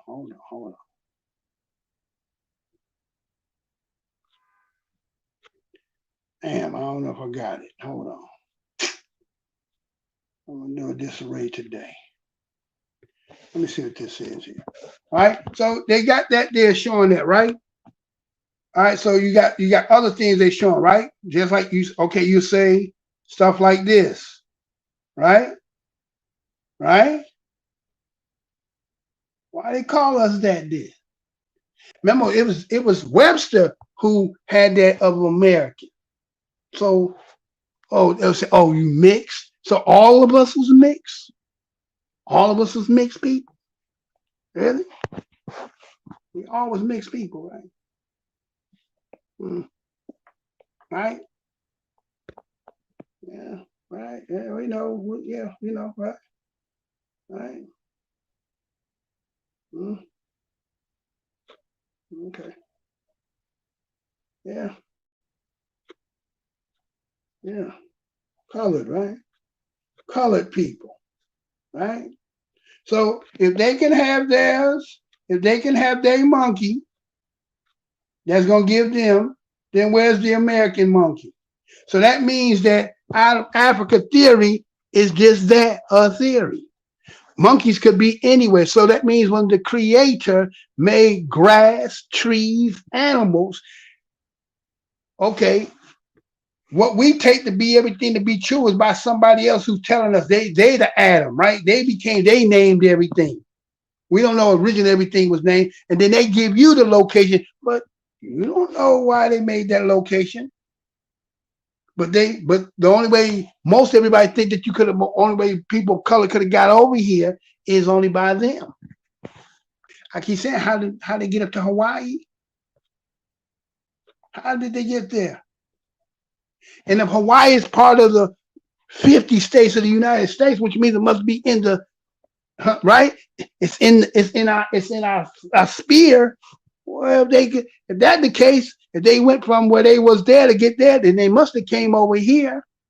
And so if they came over here, we just the indigenous of those who've been there. They ain't been tampered all the time until y'all found us.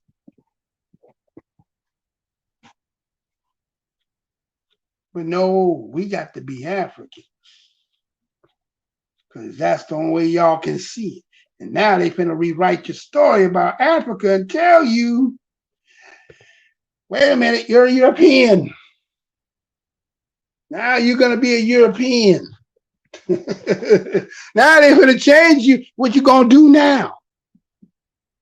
When they change it and say, oh no, origin of all creation is the European. Now that don't mean that we see, but the name in itself is synonymous that everybody gives. It's kind of like some people who do the DNA test and they see the European part. You automatically subscribe it to white people. Remember Utsi Man I did about 3 weeks ago? Utsi Man, was he a melanated man? When they say he was there 5,300 years before the advent of history that tells any of them coming over there? But they ain't said what he was. They just said that they found. They didn't say he was older. They didn't say what it was either. Right? Didn't say that too. So again, so that means there's a monkey that was there. It could be a monkey over here. There could be a monkey here too. So now that takes away the origin of one place being the only place of all things coming from. So now y'all can stop all this shit about Africa only. You're landlocking us. Everywhere in. We ain't no one place. Think about it. when you moved into where you at, did you fill the whole house with your, goods? Or just one place with only your goods and live only in that one part of the living room or one part in the kitchen? Or did you fill it everywhere? That's something you got to think about. Well, I did get it off. It's late. Didn't mean to be this late. It's almost 12 o'clock. I appreciate all y'all being here. Hope that you hit the like button, share, comment. I am the most hated show in the black corner of YouTube. I'm your host, Mr. Blows Your Minds. And I got a new format, but you better go over there and subscribe because you might miss it. Because see what I do, I may do the lives here, and I might be posting daily of things that I'm seeing during the week over there. So go over to WeUpReport, subscribe, help me to get 1,000 over there, because they're never going to let me get up that. Well, once upon a time, I had been in it, and then mysteriously they took me out of it. I don't know what happened. And it's been okay. And I knew after I did the video April 1st, 2014, it was going to be down from that point. So if you like what we do over here, again, you can again like the video, right? You can do some subscribe, like, and share. We appreciate all that. We also, again, they don't let me make no kind of. So if you would like to donate any little bit, all helps for gas, light, cable, all other stuff, we definitely appreciate it, because we try to find things that are relevant for those of us of this ilk and this struggle that we go through, and we try to bring some kind of perspective other than what everybody else do. We're not into the gossip. We're not into the all that. We just with life history and unraveling some of these mysteries that they got on us. So again, I'm the most hated show in the black corner of YouTube. See you next Sunday, hopefully. Until then, peace, love, hair grease, all that good stuff. And remember this message as we go. Remember, the enemy has only images and illusions, behind which he hides his true motives. Destroy the image, and you will break the enemy.